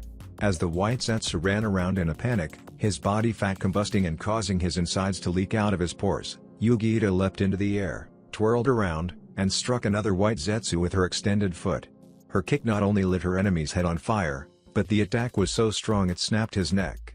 The man crumpled in a heap. His flaming body twitched several times, then went still. 6 more white Zetsus converged on her location. All of them surrounded her and rushed in as though to body pile her.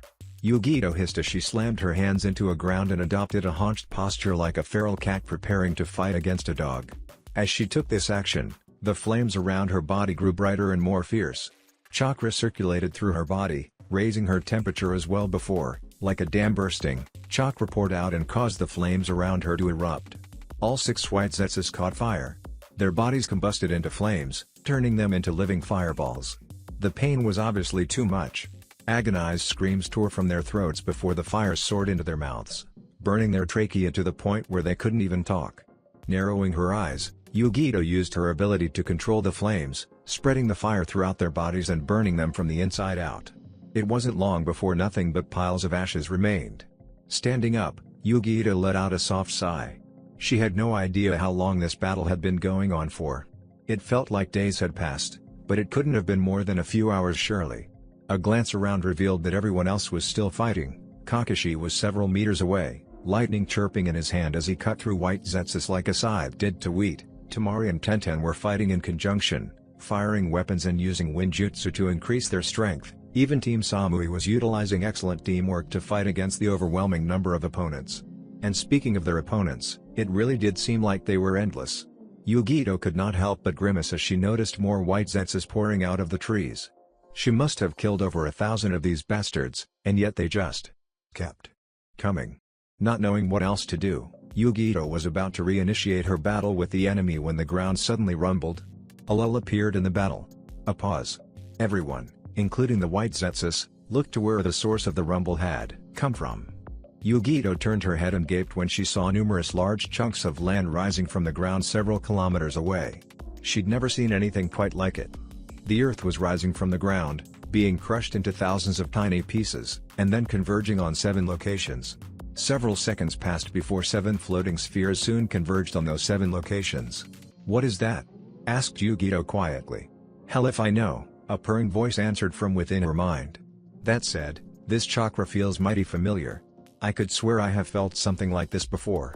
I guess now isn't the time to worry about such things," Yugito murmured as she looked back at the battlefield. She prepared to begin fighting again when another earth-shattering rumble shook the ground. "Oh, for the love of Kemi. What is it now?" As if answering her question, 6 large figures suddenly appeared in the distance. One of them was a giant tanuki with a large potbelly and even larger tail, another was a massive turtle with a hard shell and 3 tails. There was also a gigantic ape with bright red fur and 4 tails. Following this pattern, the creature with 5 tails looked like a white horse with a dolphin's head and 2 long, pointed horns in the back and 3 shorter horns on the front. A slug with 6 tails was next, and finally, a beetle that had 6 wings and a tail fluttering behind it flitted around above them. As Yugito saw the 6 creatures before her, she immediately released a hoarse laugh. This was really not good. Zox Naruto stumbled as he and Akane ran through the forest. The sad thing was it wasn't because he had tripped over a root or anything. Wincing as a slow pain burned his lungs, Naruto placed a hand against his chest and took several deep breaths. Akane, realizing that Naruto was not running alongside her, stopped and turned around. When she saw his condition, she walked up to him and placed a hand on his shoulder. "Are you alright?" she asked. Nodding just once, Naruto offered her a vaguely troubled smile. "I am okay. It is just that I used so much chakra that I am a bit tired." His hair had already turned blonde again, and his eyes had gone from purple to blue. He was no longer able to maintain his hybrid mode. "That battle against those 5 ninja did expend more chakra than you ever used before." Placing her palm flat on his back, she rubbed his spine up and down. "While I can still feel plenty of chakra circulating through your body, your chakra coils are not used to channeling so much for such a long period of time. I imagine it feels rather like your insides are burning." "Yes. More or less." "Then let us rest here for a bit." Akane stopped rubbing his back so she could grab his hand and tug him over to a tree. "In your current state, you won't be able to run very far for very long, and even if you manage to reach the battlefield, you won't be much help. Of course, that is assuming the battle isn't already over." As Akane sat down, she pulled Naruto down with her, unceremoniously shoving his head onto her lap. Not that he was going to resist. A lap pillow sounded nice right about now. The quiet atmosphere did wonders for Naruto's mind. He closed his eyes as Akane stroked his hair.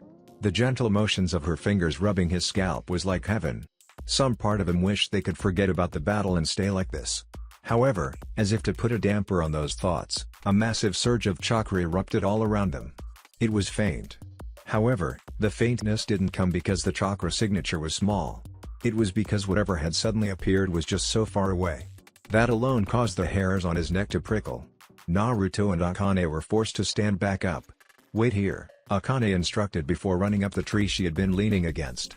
The woman disappeared into the canopy, leaving Naruto alone. He had no idea how long he waited. It felt like hours, but he knew that was because he was just impatient. A few minutes had probably passed before Akane came down. Her expression was grave. "What's wrong?" he asked. "Konoha's forces are currently in trouble," Akane said slowly. "It seems 6 Baiju'u have appeared near their location and are closing in fast." Naruto's heart leapt into his throat. Zox, it didn't take a genius to figure out that they were in trouble. There were 6 of the 9 Baiju'u traveling their way. This was about as terrifying as it got. Yugito glanced at the faces of the ninja fighting alongside her, at rapidly paling skin and gaping mouths. Everyone else was in worse shape than her. Even Kakashi and the normally inscrutable Daru looked like they had swallowed something extraordinarily unpleasant.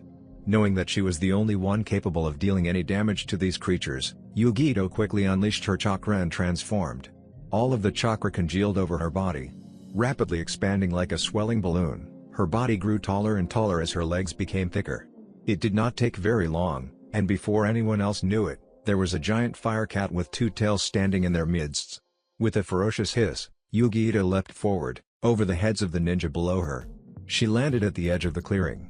From where she stood, she could see the other Baijiu much more clearly. They were still a couple of kilometers out. It was just as well. Opening her mouth, Yugito gathered the chakra around her. Streamers of black and white energy appeared around her mouth as though it was a black hole sucking in everything. A large orb soon appeared in front of her mouth. She swallowed it. Unlike when Naruto used this in his hybrid mode, her body didn't expand. Seconds later, she opened her mouth and unleashed an enormous beam of condensed energy at the six Baijiu traveling toward them. A massive explosion ripped through the air when her attack struck, and even though it was several kilometers away, the intense force of the blast caused those below her to cover their faces. Powerful winds surged and struck their bodies. Up ahead, her attack appeared as a massive dome of expanding energy. When the energy dissipated, there was DCH. It didn't work. Just as she had feared, the six Baijiu were mostly unharmed. The only one that appeared to have taken some damage was Shukaku. His sand body was deformed as though part of it had turned into glass. Already understanding what would happen if she let these Baijiu enter the battle, Yugito dashed forward, running on all fours. Two of the six Baijiu opened their mouths in response to her actions. Chakra was gathering in massive amounts. Grimacing, she unleashed two bolts of fire that flew from her tails like arrows. They struck the condensed spheres. The energy from her chakra disrupted the spheres and caused them to detonate prematurely. She smiled when she noticed how the attack had blown off a chunk of their faces. By this point, she had finally reached these new enemies. Yugito didn't hesitate to wrap one of her two tails around Shukaku. The Baijiu shrieked as it tried to escape, but she tossed it into the air and launched a massive, blue fireball at it. While the fireball hit and damaged the Baijiu's massive body, her attention had unfortunately been focused on Shukaku. She didn't even see the danger until a blast of intense steam so hot it was like acid struck her in the side. A pained hiss escaped her lips. Turning, she saw the gobi staring at her. She was just about to attack when something strong clamped onto her left hind leg. Screaming in pain, she turned her head and glanced down. The sandbee had chomped on her leg. She tried to shake him off, but then the giant fist of a red-furred ape slammed into her face. The force of the blow was such that Yugito was launched into the air, striking the ground several dozen meters away. She hissed and tried to get back up, but the sandbee was still biting her leg. His teeth were sinking into her body. Even though this body was a construct made of chakra, it still hurt. At that moment, several shadows loomed over her, and Yugito looked up just in time to see four of the six Baijiu aiming a Baijiu-dama at her. Zox Yugito was not the only one in trouble. Barely a moment had passed since she raced forward to protect the ninja from this new threat when several thousand figures emerged from the forest. They were not the white Zetsus that everyone had been fighting before. These creatures didn't even look remotely human. Kakashi eyed the numerous strange beings who were now coming out of the woodworks. They were all bipedal and wore ragged clothing. Their skin was a dark brown. Each one of them had strange growths on their bodies. One had frills around his neck similar to a kind of lizard. There was another that had massive spikes protruding from his back as he stood over with a hunch. The arms of another looked grotesque and twisted, like a pair of claws that had numerous terrifying growths all over it. The amount of variation between these creatures was vast. However, Kakashi sensed that they all had one thing in common. "Are these Orochimaru's experiments?" he asked. Whatever these things were, all of them roared out in madness and rushed toward the mix of ninja and white Zetsus. They attacked with zeal. Kakashi saw one of his ninja being struck by a claw. The claw pierced through the flak jacket with ease, going all the way through the ninja's body and coming out the other side. That ninja died instantly. His carcass was cast aside seconds later, and the monster roared again before finding a new target. On his left, another ninja had been grabbed by a large monster with massive hands. An agonized and terrified scream tore from the ninja's throat. However, the monster showed no mercy as he grabbed the ninja's arms and ripped them off.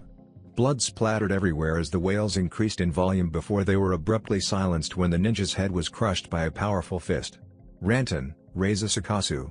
Daru had already completed the hand seals necessary for a jutsu.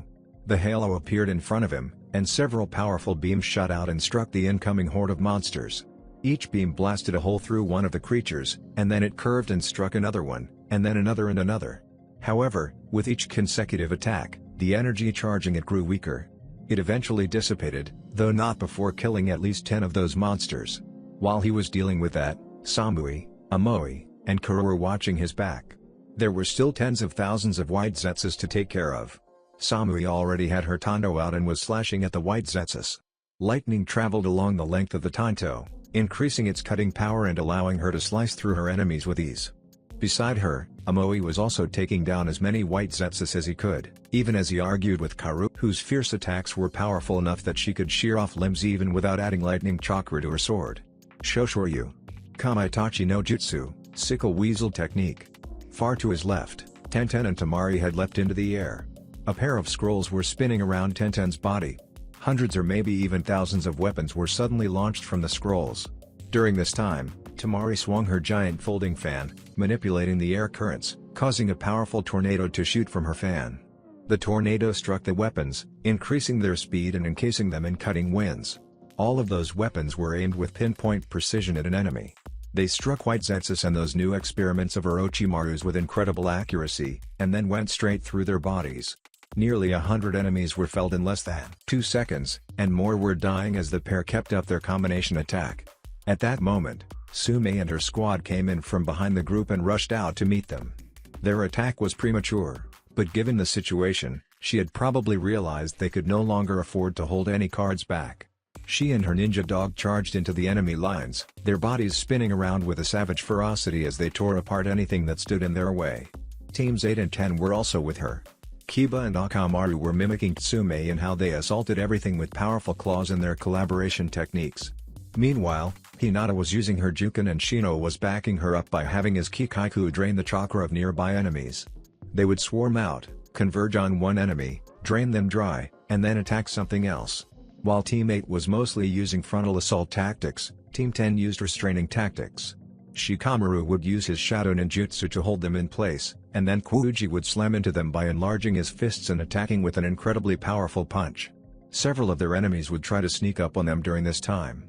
However, Ino would use one of her mind jutsu to control an enemy from afar, forcing them to attack their allies.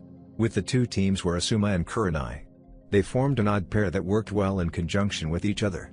Kurenai would quickly trap White Zetsu and those monsters in a genjutsu, and Asuma would finish them off with his chakra blades. Unwilling to just stand around, Kakashi redid the hand seals required to activate the Reikiri. Lightning surged onto his hand. He grimaced as the drain on his chakra increased. How many times had he been forced to use this jutsu today? It seemed he would run out of chakra soon if this kept up. Taking a deep breath, Kakashi plunged headlong into the battle once again. Zox Naruto and Akane could no longer afford to wait for his chakra to recover.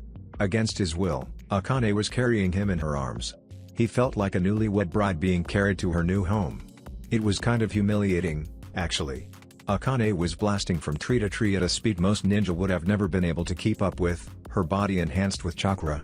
Even Naruto was impressed with her speed. It seemed she had been holding back on account of him not being as fast as her when the 5-cage level ninja had been chasing them. "How much longer do you think it will take to reach the battle?" he asked. "Probably about an hour or so," Akane admitted. Unlike before, her breathing was now quite heavy as she ran. She must have been going all out. It took them 6 hours of running to reach the Valley of the End. "Hey, Naruto? Did you know those necklaces of yours are glowing?" "Huh?" Naruto looked down at her words and felt shock jolt his body upon seeing that, indeed, the necklaces around his neck were glowing. He pulled them out. There were 9 necklaces in total, and all of them looked the same. 7 of them he had acquired when he was younger, but the last 2 had only been something he'd gotten within a few hours. "It is like they're responding to each other or something," Naruto murmured. Each of the necklaces pulsed as they jangled against each other. A few sparks emitted from them as they clacked together. "How strange. I've never seen something like this. Have you?" Akane bit her lip and shook her head, though she seemed a tad frustrated as she hopped to another branch and launched herself forward. "I do not think so. But I also have this strange feeling that I have seen these before. It wasn't very strong until this moment, but I don't know. Maybe I am mistaken. Wearing a slight frown, Naruto looked back at the necklaces and remembered how he had gotten the last two. "Take these," Nagito said as he held out two necklaces toward him. They were the same kind of necklaces that Naruto had. "Why are you giving these to me?" asked Naruto, though he did grab them since the man was offering. "You have 7 already, don't you?" Nagito gestured to the necklaces hidden beneath Naruto's shirt. "I do not know what they are. However, my mother and father said these necklaces were important relics of the past. There is a legend about a person who will bring all 9 necklaces together and unlock a mysterious power." Still leaning on Konan, he shrugged. "I do not know what that power is, but if you already have 7 of them, then I imagine you are the one meant to find them." Naruto shook the memory away and stuffed the necklaces back into his shirt. "Whatever these things are, it doesn't look like they are going to do anything right now. Let's hurry up and reach our companions so we can help them." "You say we, but I am the one doing all the work here," Akane teased. A bright red blush spread across Naruto's face. Shut up." Zox! A massive explosion went up, the force of which slammed into Yugito while she was in her Baijiu form. However, the explosion did not actually hit her. A large spear of sand had struck one of the Baijiu damas, causing it to explode prematurely. This set off a chain reaction. One after another, the Baijiu damas within the mouths of the Baijiu she was fighting against exploded. Yugito could do nothing but stare in shock as the explosions tore off the faces of the Baijiu she was fighting. Huge chunks of ash scattered all over the area, particles burst in colors of light, and her enemies all fell back seemingly in shock. After watching this strange phenomena, she turned her head to look at the person who had saved her. He was a man with red hair, green eyes, and the kanji for love tattooed over his head. His long-sleeved crimson coat and full-length dark trousers were well suited to a desert environment. A gray vest was held in place by a single strap over his left shoulder. There were 2 belts were being used to carry his gourd. "You are Gaara, right? The Kazekage?" asked Yugito as she clambered to her feet. "I am indeed," Gaara said, glancing at her as he stood on a platform made of sand. "And you are Yugito Ni, the Jinchuriki for the Nibi and one of Naruto's girlfriends." Yugito blushed, but Gaara didn't seem bothered. "I have come with reinforcements." As he spoke, Yugito noticed that a large number of Suna shinobi had entered the battle down below. Numerous puppets were darting through the battlefield and attacking the white Zetsus. They swiftly engaged the enemies with swords, shields, and even poison. To her shock, she actually saw Sasori's puppet body darting around the clearing and taking down white Zetsus. There must have been at least 5,000 more ninja now than there used to be. "I'm glad you are here," Yugito said. "I really could use the help." Gaara nodded. "The Baijiu are incredibly powerful beings. I will lend you my strength, but even with my powers, I do not know how we will do against 6 of them." "That is fine." Yugito turned to face the Baijiu, who were all recovered and rearing to fight again. "As long as we can stall them long enough for Akane and Naruto to reach us, I believe we will be fine." "Then let us battle together," Gaara said. No more words were spoken between them. Yugito quickly darted forward, blasting off the ground to attack the nearest Baijiu, the Rakubi. She sent a wave of fire at the creature. The Rakubi opened its mouth and spat out massive amounts of water. Her wave of fire met the wave of water. As soon as the 2 attacks struck each other, a massive amount of steam billowed into the air with a sibilant hiss. Waving her tails, Yugito created several spears of fire above her head and launched them at the Rakubi. The spears pierced through the steam. They were so hot the steam evaporated. Traveling at a speed the Rakubi couldn't fathom, they penetrated deep into the Baijiu's flesh, igniting the creature's body, which appeared to have some highly flammable substances inside of it. As she attacked the Rakubi, Gaara wrapped his sand around Shukaku, lifted the creature into the air, and threw him at the bee. The giant ape, which had been in the process of creating a powerful lava attack from its mouth, didn't even notice the tanuki until it was too late. Shukaku slammed into the bee and sent them both crashing to the ground. Unfortunately, there were still 3 more Baijiu that they had not been able to attack at the time. Gaara soon discovered the Nanabi was flying above him. The beast flew swiftly before he could attack, rammed into his chest, and knocked him off the sand platform he'd been standing on. Wincing as he felt his chest being compressed from the force of the Nanabi's attack, Gaara placed his hand on the Baijiu's hard body and, his chakra surging, he created a powerful sand spear that impaled the tailed beast. The Nanabi screeched and shook him off before ascending further into the sky. Still falling, Gaara summoned his sand platform once again and landed on it in a crouch. He rubbed his chest where the Nanabi had hit him. After having dealt with the Rakubi, Yugi-Ito slashed her claws at the Sanbi. Several powerful fire slashes burst from her paws.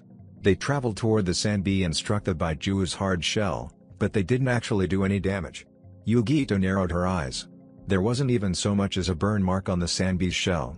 I'll need something with more penetrating power if I want to hurt this one.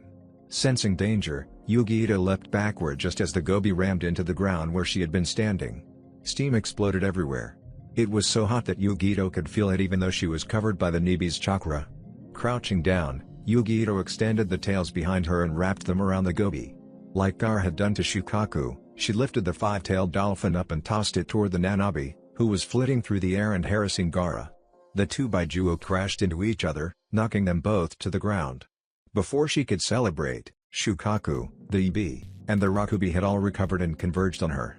The Ibi tried to engage her in a close combat fight. It came at her with its hands raised as though readying itself to pound her into the ground. Meanwhile, Shukaku and the Rakubi behind it prepared their respective attacks. Sand gathered in the one-tailed Baiju's mouth and the Rakubi's chakra soared. Now that he was free from the Nanabi's attacks, Gaara created a gigantic hand above the Rakubi's head and sent it crashing down. The ground shook as a massive crater formed beneath the Baijuo. The Rakubi itself was crushed into the ground, its body flattening as if it was made of jelly. Yugi-Ito did not want to engage in a close combat match with the Ibi. She leapt into the air before it could attack, and then opened her mouth. She gathered positive black chakra and negative white chakra to form sphere. Not wanting to be too destructive, she bit down on the Baiju Dama, compressed it inside of her mouth, and then fired it off as an intense beam. Her attack struck Shukaku. The beam tore through the Baiju's body like it was made of paper instead of sand. A brilliant red line ran diagonally along the beast's body before the upper and lower halves suddenly split. As the upper half of its body crashed into the ground, the lower half revealed a smooth, glassy surface. The heat from her attack had been so intense that its body had turned to glass. Perhaps it was because she wasn't paying attention, but Yugi-Ito missed when the Nanabi recovered. Something powerful slammed into her back. She released a loud cry of pain as the powerful attack was transmitted through the Nibi's chakra and into her. Glancing up, she could not help but gnash her teeth when she saw the Nanabi, its wings flapping hard as it drove its horn further into her back. Sadly, she could not rely on Gaara for help in getting the Nanabi off her. He was busy trying to face off against the Gobi when the Rakubi recovered and released some kind of corrosive mist from its body. Gaara was forced to create a sand shell around his body to block off the effects. However, the mist was corroding even the sand, which sloughed off the dome-shaped shell. If this kept up, it would not be long before the dome would evaporate and Gaara would be struck. I guess it was foolish fighting against 6 Baijuo like this. She had known this, of course. It was incredibly dumb. Yugi-Ito was one Jinchuriki. Even if she had confidence in her own abilities, she knew there was a limit to how much she could do herself. In a one-on-one battle, she had confidence in her ability to take down a single Baijuo, but that was only if she could fight just one of them. Add in a second and she knew she'd lose. Fighting against 6 was basically suicide. Even with the added help of Gaara, the chances of their victory were slim. However, it wasn't like she could just give up either. She couldn't allow these creatures to attack the army behind her. Once they entered the battle, it would all be over. Yugi-Ito let out a roar as she smacked the Nanabi away with her flaming tails. Getting up, she launched a quick Baijo Dama at the Ibi before it could attack her. The bullet-shaped jutsu slammed into the Baiju's face and sent it back. However, before she could get another attack off, the Sanbi rolled itself into a ball and spun toward her. She managed to dodge the attack, but a sharp pain stabbed her side as the Gobi rammed into her torso. The attack was so powerful that she was lifted into the air and slammed against the ground several dozen meters away. As she struggled to her feet, Yugi-Ito saw that all 6 Baijuo were preparing to fire off their Baijo Dama. She winced as she stood up and prepared her own Baijo Dama. Sadly, even she knew there was no way her one attack could defeat their 6. It was more than just a matter of power. It was a matter of numbers. 1 against 6 was bad odds no matter how she thought about it. However, just before the attacks were fired off, 9 massive red tails flew through the air and slammed into the 6 Baijuo. The tails were powerful. When they struck the 6 Baijuo, each one of them was crushed against the ground. Trees were felled as the earth rumbled and shook. The ground around the 6 cracked and dented inwards, creating half a dozen craters that were about 2 times larger in diameter than the Baijuo being flattened. The tails quickly retracted. Yugi-Ito and Gaara followed the tails to their source. A giant fox with 9 tails. bristling red fur, long ears slightly similar to a rabbit's, and angry red eyes was walking majestically toward them. Its foxtails writhed behind it as it walked. This creature seemed unhurried, as if the six-tailed beasts they were fighting weren't worth rushing over. "Akane?" Yugito asked. "I've come to help you out," Akane said. Her voice was loud and deeper than Yugito was used to, but that was definitely Akane. Yugito sighed in relief. "I appreciate that." Akane nodded. "Because these Baiju are tied to a Jinchuriki that has been resurrected using the Kushios, Edo Tensei, it is impossible to defeat them. They have a limitless amount of chakra at their disposal and regenerate from any damage taken. Naruto is currently searching for Orochimaru in order to force him to release the ninjutsu." As she spoke, the six Baiju climbed to their feet. Just like she had said, all the damage they had taken throughout this battle was completely healed. Whereas Yugito felt like she had been battered and beaten, these beasts looked right as rain. "In that case, our job is to hold them off until Naruto can force Orochimaru to release the jutsu," Gaara said as he floated over to them. "That is it exactly." Akane nodded. "Well, at least the odds are now 2-1, Yugito mumbled. "I like that better than 3-1. "Do not worry." Akane grinned, showing off her razor-sharp teeth. "I am the most powerful of the 9. I can take on at least 3 or 4 Baiju myself, so you two only need to deal with one of them. If you think you can, I certainly won't stop you," Yugito muttered at the prideful tone in Akane's voice. "Let's go," Gaara said. As one, the three charged toward the 6 Baiju, who had recovered by this point. Their clash created numerous massive explosions that rocked the battlefield several kilometers away. While Naruto hadn't fully recovered his chakra, he had enough that he could fight again, and it wasn't like he really had the option of just sitting around now that there were Baiju attacking. Akane had gone off to help Yugito fight against the Baiju. Naruto's job was to find Orochimaru, beat him to a pulp, and make him release his jutsu. They had already determined that he was responsible for this. Who else had the ability to reincarnate someone aside from him? Using his unique ability to see chakra, Naruto wandered the forest far from the battle. Even if he couldn't claim to know Orochimaru very well, he at the very least knew that this man wasn't the type to reveal himself during battle unless he wanted to accomplish a specific goal. That said, he also enjoyed watching the destruction he wrought. Naruto believed that Orochimaru would be far enough from the battle that he wouldn't get caught up in it, but close enough that he could watch unimpeded. It took him about half an hour before he located 2 chakra signatures several kilometers out. He needed another hour to reach that point. Since he was trying to conserve his chakra, he went more slowly than he normally would. The 2 people he discovered were standing on the cliff of a mountain some distance from the battle. They were studying the fight with the Baiju as though it had happened merely for the sake of providing them with entertainment. However, as Naruto appeared before them, the 2 turned around. "Well, if it isn't Naruto Uzumaki," Orochimaru said with a wide grin. "How long has it been since you and I saw each other? You look like you've become much stronger." The way Orochimaru licked his lips made Naruto's skin crawl. "Oroteam, I've come here to kick your ass and make you release the Edo Tensei," Naruto said. "Have you now?" Orochimaru looked amused. "Do you really think I would do that? What's more, do you really think you have the strength to make me do something I do not want to do?" As he spoke, his eyes suddenly turned blood red, revealing a pair of Sharingan with strange patterns inside instead of the normal Tomoe. Naruto didn't look at the eyes. He knew he'd get trapped in a genjutsu if he did. "Whether I can or can't, I guess we'll find out soon enough. Now just hold on." Kabuto stepped forward and blocked Naruto's way. "If you'd like to fight against Lord Orochimaru, then you will have to fight me first. If you can't even defeat me, then you'll stand no chance against him." A frown formed on his face as he glanced at Kabuto, who had already created a set of chakra scalpels. He sighed. "If that is how you want it." There was a moment of silence that followed his words. Naruto and Kabuto stood several meters from each other, eyeing the other.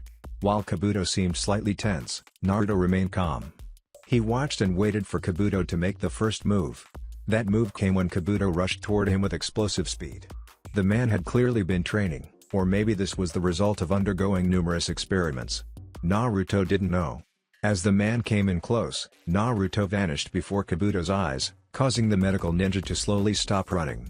What the Ranjishigami no Jutsu, Wild Lion's main technique. Naruto, who had suddenly appeared behind Kabuto, used chakra to temporarily enhance the metabolism on his head and manipulate his hair. His currently red hair grew longer. Several tendrils wrapped around Kabuto's arms, legs, torso, and neck. With another application of chakra, Naruto forced the hair to tighten. Kabuto grunted. Then, before the man could even think of getting himself out of them, the hair tightened to the point where it literally sliced through his body. As Kabuto was cut into bloody chunks that fell to the ground with meaty thuds, Naruto continued to eye Orochimaru, who didn't even seem to care that Kabuto was now dead. "That was a little disappointing," Orochimaru admitted. "While I didn't think he would win, I was expecting him to do a little better." "Oh, well. I hope you are prepared to die," Naruto said. Orochimaru smiled. "I do not believe I am, but that is okay because I also do not think you have the strength needed to kill me. I guess we'll just have to see." Naruto closed his eyes as he adopted an orthodox fighting stance. Releasing his chakra just a bit, he channeled the wind around him to create an invisible dome that covered a 10-kilometer radius. This allowed him to see everything without the need to use his eyes. He could see the way Orochimaru was studying his ninjutsu and even see the slight smile that man was wearing. "My, what an interesting jutsu," Orochimaru murmured. "By emitting a constant amount of wind chakra from your body and manipulating it, you can create a dome that acts as an incredibly detailed sonar to see everything. Only someone with your monstrous reserves would dare to think of using such a chakra-intensive jutsu. Of course, because your eyes are now closed, I cannot manipulate you with a genjutsu." "That is correct." Naruto almost clicked his tongue. Fire ninjutsu also don't work since there isn't enough wind to fan the flames of a jutsu. "Indeed. I noticed that." Naruto took a deep breath as he prepared to fight against Orochimaru, whose strength had no doubt increased far beyond what it had been before he acquired the Sharingan. There was no telling how many jutsu this man now knew. The silence between them was soon broken when Orochimaru thrust out his hands. Sinai Tadashi. A large number of snakes shot from Orochimaru's sleeves. They twined around each other to create two sturdy-looking pillars that nearly slammed into Naruto, who used his immense speed to get out of the way. Instead of crashing into him, they merely hit the tree behind him after passing through his afterimage. Naruto appeared again and was already closing the distance between them. His speed was such that Orochimaru wasn't able to keep track of him. After forming a Rasengan in his hand, Naruto appeared in front of the snake Sannin and slammed his attack into the man's chest, or so it seemed. A mud clone. Naruto growled when Orochimaru's body turned into mud. He pried his hand from the mud clone's chest. Futon, Datappa, wind release great breakthrough. DCH. Clicking his tongue, Naruto spun around and thrust out his fists. Senpuken. Two powerful wind projectiles shaped like fists crashed against the powerful squall and forced it to disperse. Orochimaru, who was several meters above Naruto's head, didn't seem discouraged that his technique had been destroyed. He opened his mouth, from which a snake emerged. Then the snake opened its mouth and a sword appeared. Wrapping his hands around the hilt, Orochimaru pulled the sword out. As he descended, he swung it at Naruto, who avoided the attack by leaping backward. Rasenshado. Creating a small Rasengan in front of him, Naruto fired off the jutsu, which sped toward Orochimaru faster than a kunai. It was dodged. However, the jutsu continued on, striking a tree and exploding with enough power that the entire tree shattered. Naruto used his attack as a distraction to close the distance between them and engage Orochimaru in a taijutsu battle. He thrust his left fist at Orochimaru. The man tilted his head to the side, avoiding the powerful blow, and then he knocked the hand away and took a single step forward. He thrust out his own hand, which had been tucked into his torso. The powerful palm thrust was blocked when Naruto leapt back and kicked it. Hand met foot and created a powerful shockwave that pushed the two of them back. Just then, Orochimaru threw the Kusanagi at Naruto. He ducked to dodge the attack, and then he rushed toward the snake Sannin, but he immediately diverted his course when the snake Sannin twitched his fingers. A whistling sound appeared behind him. Naruto turned his head and saw the Kusanagi passing through the spot where he'd been standing. "It seems you have quick reflexes," Orochimaru complimented as he grabbed the Kusanagi. Naruto didn't respond as he swung his hand down and created a powerful series of wind blades that shot toward Orochimaru. The man dodged them in a boneless manner. His body twisted and bent in ways that just didn't seem human. Closing the distance, Naruto kicked at Orochimaru's head, but it was avoided when the man's neck suddenly grew longer. After finishing a full rotation, Naruto slammed his foot against the ground and used that momentum to launch another kick at Orochimaru. This one was also blocked. He retracted his foot before Orochimaru could grab it and then proceeded to fire off a series of rapid punches. "I do hope you don't think these weak attacks can do me in," Orochimaru taunted with a chuckle. "Even if you have closed your eyes, the Sharingan's ability to predict your every move is not something you can avoid." I can see all of your attacks before you even make them. Can you really? Asked Naruto. Orochimaru frowned, and in that instant, something struck him from behind. As the man stumbled forward, Naruto used that moment to slam a Rasengan into his face. Unfortunately, it turned out this Orochimaru was just a mud clone. Clicking his tongue as Naruto realized this, he turned around to face his opponent, who stood several meters away. Of course I can.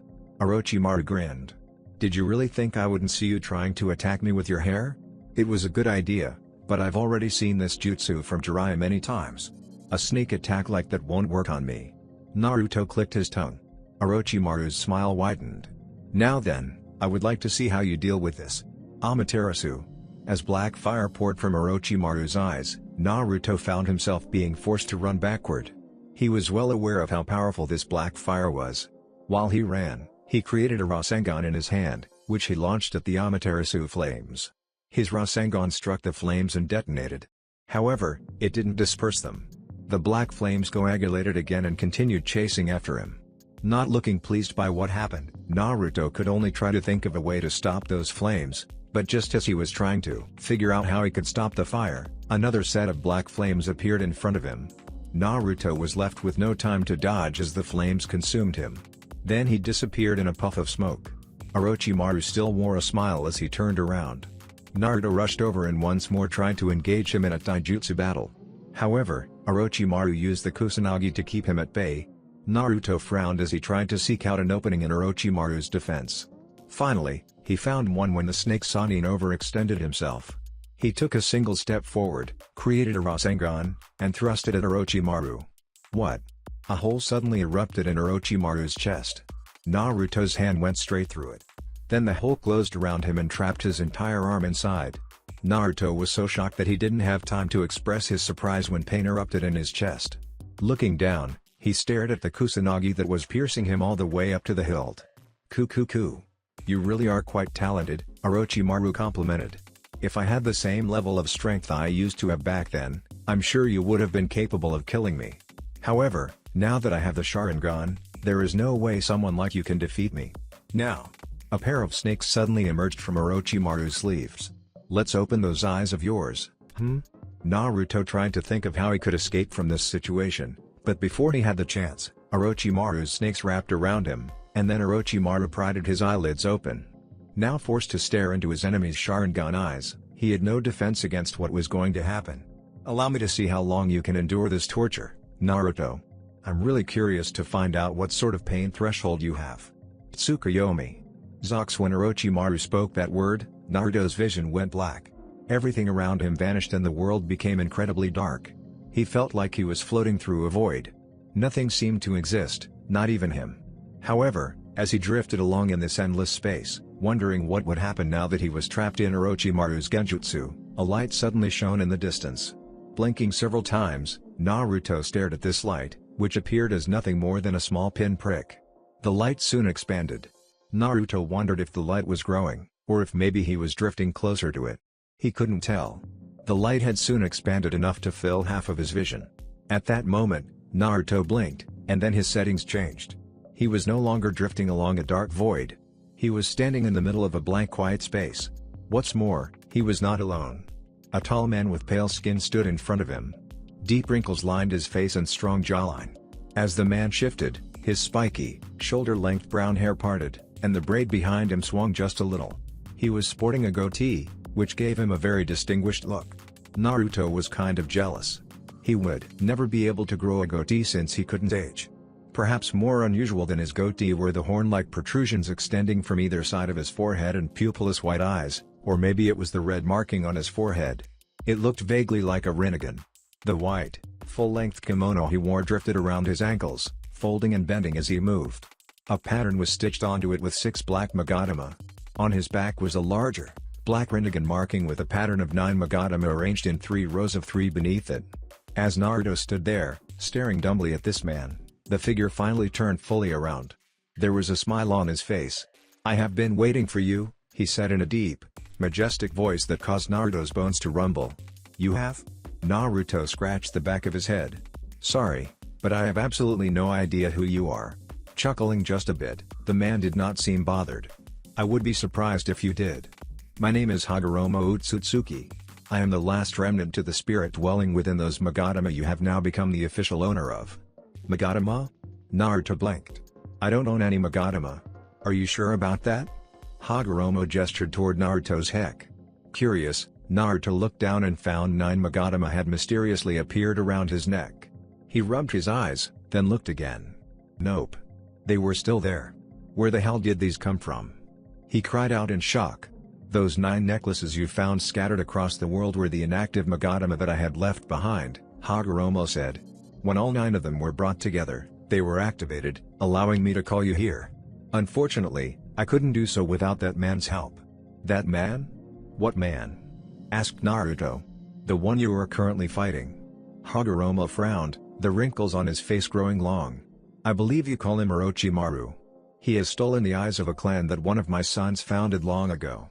I used those eyes as a medium to pull you here. I don't really get it, but I guess you were saying that him activating the Tsukuyomi was a good thing, Naruto said. More or less. So, I am guessing you brought me here for a reason? Naruto began. I mean, you did bring me here, wherever this is just where is this? This is a space that I have created for the purpose of meeting you, Hagoromo answered. I knew that one day, one of my descendants would gather all the Magadama together. Then I could meet them. You said I'm your descendant. Does this mean I'm related to you? Asked Naruto. That is correct. Hagoromo nodded. Then how come I don't have horns and stuff? Naruto gestured toward his head. Hagoromo chortled a little and shook his head. The blood of my clan has been diluted after many centuries, so some of the extra appendages we have no longer appear. He paused. The situation you have found yourself in is most unusual. What do you mean by that? Immortality. Hagoromo's single-word answer made Naruto freeze. Among all my family, only my mother had gained immortality, though doing so ending up corrupting her, turning her body into an unfathomable monster known as the Jubi. She gained immortality by eating a fruit from the god tree, which not only granted her an eternal body but infinite power. I ended up being forced to seal the Jubi inside of myself. However, I did not gain Mother's immortality. At the end of my life, I created 9 beings by splitting Mother's power and scattering them across the world. The Baijuo. Naruto was stunned as this revelation struck him. You created the Baijuo. I did indeed. Hagoromo smiled. You catch on quick. I created the Baijuo. I had believed that it was better to have 9 less powerful creatures than it was to have one massively powerful monster roaming the land. He paused long enough to release a stressed sigh. I did not expect people to begin sealing them away in order to use them as weapons. You probably should have. People aren't that smart. As they spoke, Hagoromo's expression became a tad more wry.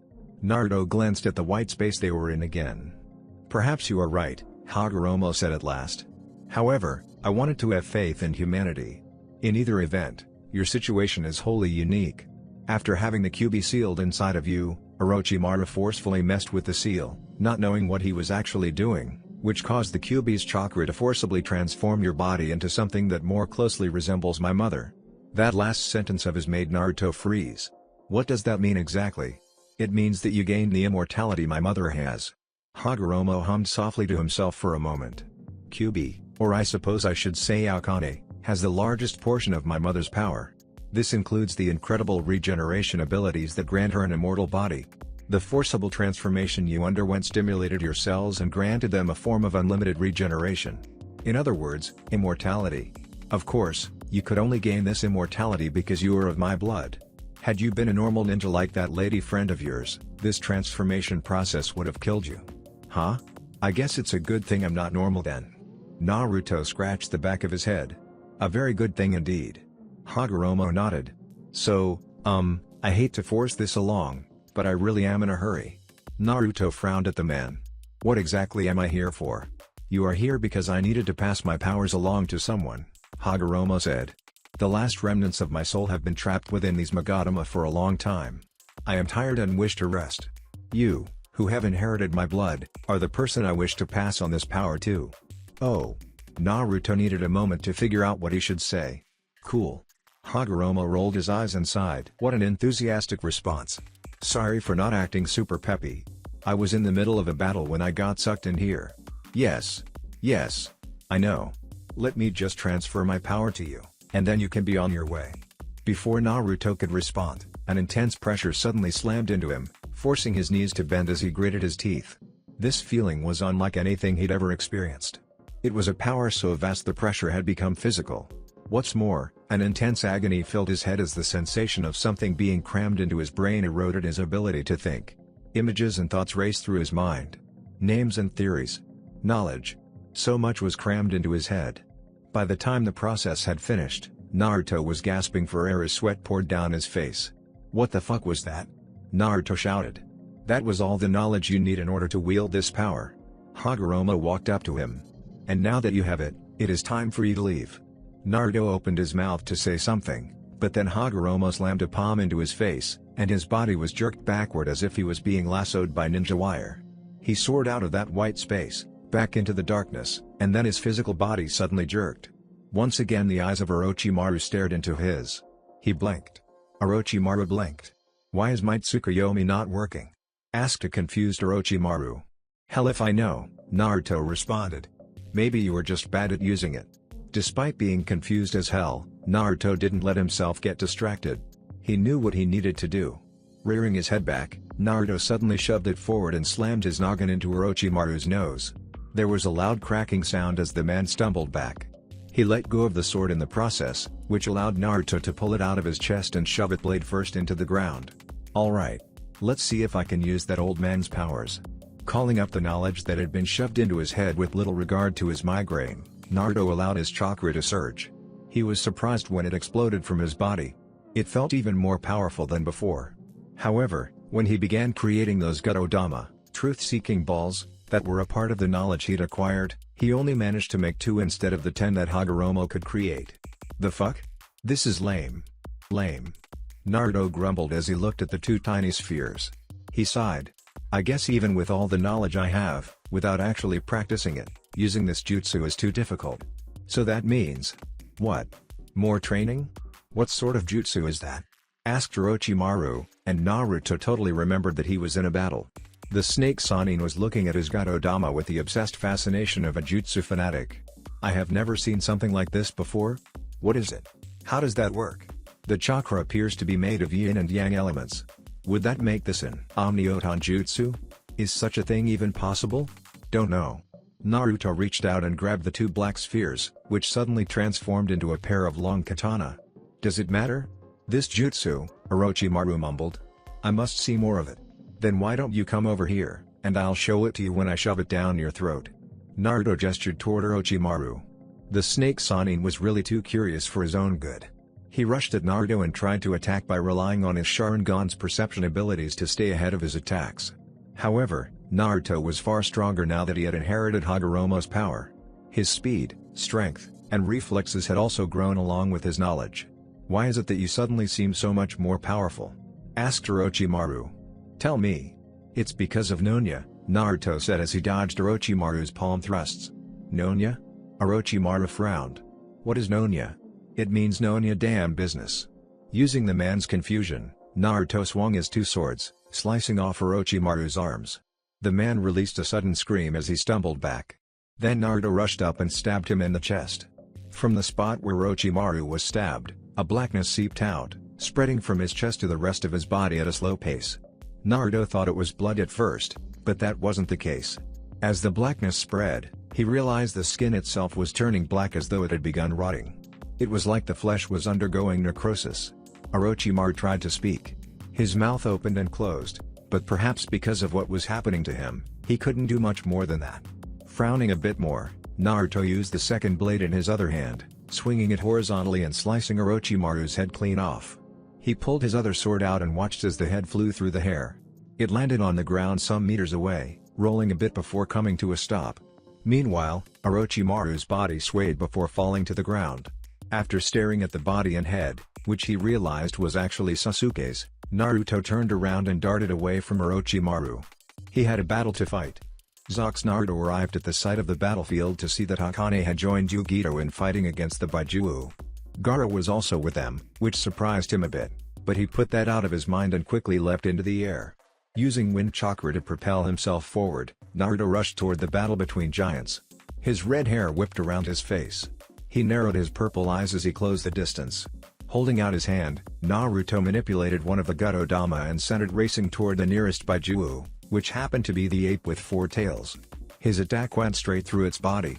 The bee paused as a hole appeared in its chest, and then, quite slowly, its body became ashen and gray before it crumpled into dust. A lull entered the large battle as Akane, Yugito, and Gaara turned to look at him. "Naruto," Akane cried out in shock. "Hey!" Naruto waved at her. "Hold on a second while I take care of this." Akane looked like she was going to ask Naruto what he meant, but he was already in the process of manipulating both Gotodama, which trembled a little before blasting off. His next 2 targets were the Gobi and Shukaku. His 2 black balls pierced the Baijiu and, just like what happened with the bee, they disintegrated into ash. The remaining 3 Baijiu seemed to recognize the danger of his powers, and they quickly moved to avoid his attacks. However, Naruto was beginning to get the hang of these things. He quickly transformed one of the Gotodama into a massive Fuuma shuriken that cut through the leg of the Sanbi. Even though his attack only lopped off a limb, this was enough to make it lose cohesion. It quickly crumpled. Then Naruto sent his other Gotodama at Rakubi. The slug shot some kind of liquid at, but his Gotodama was made of yin-yang chakra. It sliced through the jutsu before slicing off the giant slug's head. Having seemed to realize it had met its match, the Nanabi flapped its wings and tried to run away. "Oh, no you don't." Channeling wind chakra into his feet, Naruto created what appeared to be 2 tornadoes against his soles as he shot forward at speeds that made his gums flap. With his eyes narrowed, he summoned his Gotodama to him. Grabbing one with each hand, he transformed them into a pair of swords, which he crossed as he closed the distance between him and the Nanabi. Ha! Naruto sus through the Nanabi's body with a cross attack. An X pattern formed on the Baiju's body. Kicking his legs forward, Naruto stopped himself from flying forward and turned around to look at the Nanabi just as it fell apart into 4 pieces. Like the other Baiju, it crumpled to ashes that scattered on the wind. "These things are pretty badass," Naruto mumbled as he swung his Gotodama swords. "It really is too bad I can't create more right now." "Naruto!" Akane and Yugito shouted as they raced over to him. Both of them were still in their Baiju form. Akane looked like a giant-ass fox with 9 tails, and Yugito was a cat with 2 tails. Gaara was also coming over on his sand platform, but he was much slower than those 2. "Hey, you two!" Naruto grinned. "This is a pretty wicked ability, isn't it?" "What happened to you?" asked Akane. Her voice was loud and rumbling, like lightning striking the ground in the distance. "You seem much stronger now." "Yeah. Some weird stuff happened." Naruto grinned. "I'm still kinda trying to understand it all myself. Anyway, I'll tell you about it later. For now, let's finish this battle." Akane, Gaara, and Yugito looked at each other before nodding. Zox with Akane, Gaara, Naruto, and Yugito joining the battle, the Suna, Konoha, and Kuma forces were able to quickly eliminate the White Zetsu army and Orochimaru's experiments. Naruto created an army of shadow clones to aid the soldiers. Akane used her incredible powers as the Kyuubi. Yugito struck down enemies with a combination of her skill and Baiju's powers. Meanwhile, Gaara used his sand to crush enemies. Several hours after they joined forces with the others, the battle came to an end. Given that his Gotodama were the only thing capable of severing a reincarnated ninja's bond with the body it was bound to, Naruto traveled with Akane to the giant orbs floating in the sky. He found that Nagato and Konan had already left. The orbs were still there, so he sent his Gotodama at them. The black spheres pierced each orb, which crumbled, and the shinobi inside of them disintegrated. "There," Naruto sighed. "Almost done. Now we just have to use these weird balls on your father and the other Kages, right?" said Akane. "Saying I have to use my balls on my father sounds kinda gross," Naruto admitted as he turned and began traveling to the Valley of the End. Akane followed him. "So, are you finally going to tell me about where you got this weird power of yours?" asked Akane as they leapt from branch to branch. Naruto remained silent for a moment, but then he sighed and, realizing that Akane would keep bugging him until he told her, gave the woman a brief rundown of his meeting with that man called Hagoromo. "Sounds sketchy," she said at last as they landed on a branch, leapt off, and landed on another. "Some guy suddenly appears before you in a dream world after you have a genjutsu cast on you, says he's some extremely powerful person who sealed away his mom who had transformed into a monster, and he's passing his power onto you. Are you sure you didn't dream it?" "Who knows?" Naruto shrugged. "I mean, I could have, but then how do you explain this?" With a gesture, he recreated the Gotodama that he had been using. They floated above his hand. Well. Akane grumbled as she found herself unable to dispute his words. They soon arrived at the Valley of the End. Dropping down from the ledge, they saw that the barrier ninjutsu Naruto had created was still in place. The four Hokages plus Sakumo were huddled together. As he and Akane wandered up to the glowing barrier, Naruto wondered what they were doing. "And that's check," Minato said. "What?" Hashirama grabbed his head and screamed. "How did I lose again?" "You really suck at this," Minato muttered as he rubbed his head. Tobirama sighed. Hashirama has never been good at strategy games. He's almost as bad at shogi and go as he is at gambling. "Those are two different things," Hashirama shouted. "Since you lost, I guess that means it is my turn now," Sakumo said as he walked over to where Hashirama was crouching. "Just one more game. Best 2 out of 3, Hashirama insisted. Sarutobi rubbed his head. "You never change, do you?" As he and Akane stood there, watching as Sakumo tried to pull Hashirama away from the shogi board with little success, Naruto felt a sense of surrealism overcome him. They were arguing over shogi. Granted, he had told them to play shogi before leaving, but he hadn't really expected them to do just that. "I see you old geezers are having fun," Akane said loud enough for them to hear. The 5-cage-level ninja glanced over at them. "Naruto," Sarutobi greeted. "If you're here, does that mean Orochimaru has been defeated?" asked Minato. "Yup," Naruto said. "I've also found a way to release the reincarnation jutsu, so I'll be sending you all back." "Good." Hashirama stood up and stretched his arms. "I'm honestly sick of remaining on the mortal plane. The dead are meant to remain dead. How do you plan on sending us back?" asked Sakumo. "With these." Naruto lifted his hand and 2 black orbs appeared to hover over his palm. They spun around each other like a pair of satellites caught within the other's gravitational pull. "Now that's an interesting jutsu. Never seen something like that before." Hashirama came right up to the barrier and looked at the orbs with a keen eye. "Omniotan jutsu? Something like that." Naruto nodded. "You guys ready?" Everyone gave him an affirmative nod, and so Naruto sent his Gotodama through the barrier. Because it was composed of his chakra, the barrier was not disrupted. Naruto first sent Sakumo back, and then he sent Tobirama and Hashirama back. Their bodies crumpled to dust after being struck by the black orbs. "You've grown quite strong," Sarutobi said with a smile. "Even though I don't appreciate being reincarnated like this, I'm glad I was able to see what a strong shinobi you have become." "Yeah."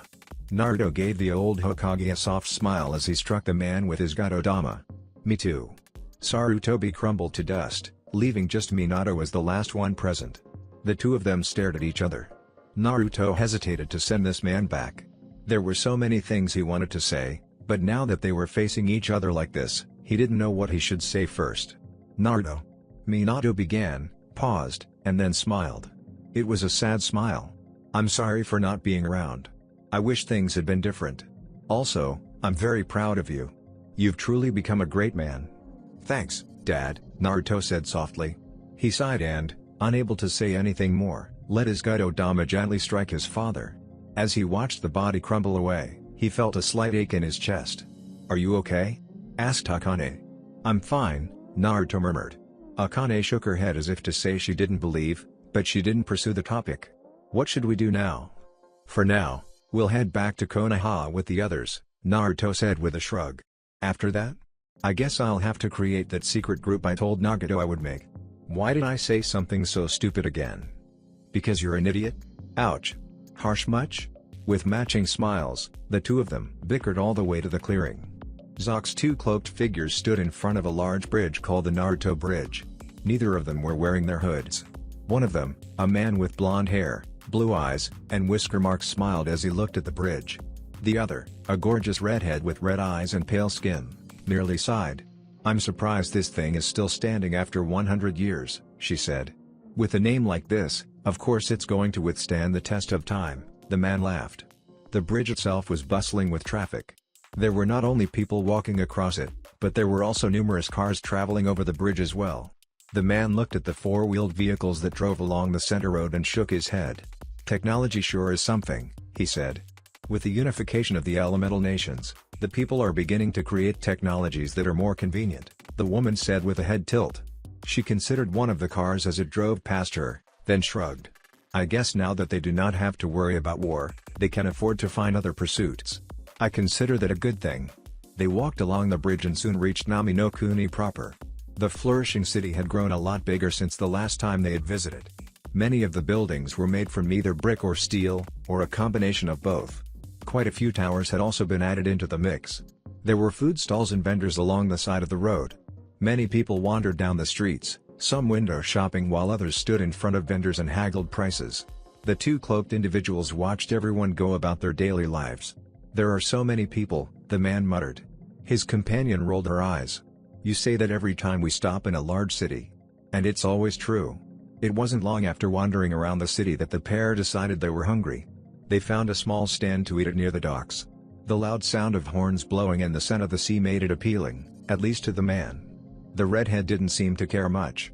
While the man ordered seafood ramen, 6 bowls of it, the woman ordered some katsudon. During the time it took her to finish 1 bowl, her companion had finished all 6, which caused the woman manning the stand to gape at him. "That was good," the man sighed as he leaned against the counter. Rolling her eyes, the woman asked, "What should we do now? Get a place to stay the night before wandering around?" "I don't know." The man frowned as he looked outside of the stand. "There hasn't been a war in the last 50 years, and I haven't actually been required to do anything personally in the last 40. All you and I have done these days is travel. I'm pretty sure there isn't a single place in the elemental nations that we haven't been to at least 100 times. "Probably not," the woman agreed. Numerous people wandered past the stand. A couple of kids raced between the legs of the adults, obviously playing a game of tag as they laughed and smiled. Couples held hands as they wandered by. There were a few elderly people chatting as they walked past the stand as well. "To be honest," he began again, his voice soft, "I'm a little sick of wandering like this. Yugito, Tamari, Tenten, Koyuki, Shizuka, Kakashi, Shizune, Sakura. Everyone is already gone. Nagato lasted the longest, but I guess that was because of his Uzumaki blood. I feel like our time here is over, you know? Like maybe we should just stop and let the world continue on without us?" "Then what should we do?" asked the woman. That was the question of the day. He really didn't know. However, as he gazed at the people passing the stand, something else caught his eyes, causing him to stand up and step outside. After a moment of hesitation, the woman followed him. "What is it?" she asked. The man stared at the massive ship stationed at the dock. Large and made of metal instead of wood, the vessel had several large smokestacks, from which large puffs of white steam emerged. It was painted in black and white. A boarding ramp had been extended from the ship to the docking bay. A lot of people were currently working on loading large crates onto it. "Excuse me," Naruto stopped a passing pedestrian. "Where is that ship from? I don't recognize it." "That ship?" The man he had stopped smiled. "It's from a continent far away from here. I don't remember what the place is called, but they came to Nami about a year ago." "So this ship isn't from the elemental nations?" he asked, excitement in his voice. "That's right," the man said. He thanked the man and let him go. Turning back to the woman beside him, he offered her an excited grin. "Akane, how would you like to go on an adventure with me to explore new lands?" he asked. Akane stared at him with a dull expression. "Naruto, why are you even asking me that?" Her lips curved upward in a beautiful smile that could have outshone the stars. "You already know I'll follow you anywhere." "Awesome. Then let's go." Grabbing the woman by the hand, Naruto pulled her along and hailed down one of the people loading crates onto the ship. It was time to start a new adventure. That's it for this video. I hope you all enjoyed the video. Don't forget to like the video, subscribe to the channel, and follow me on my other social media accounts. Anime God here, and I'm signing off.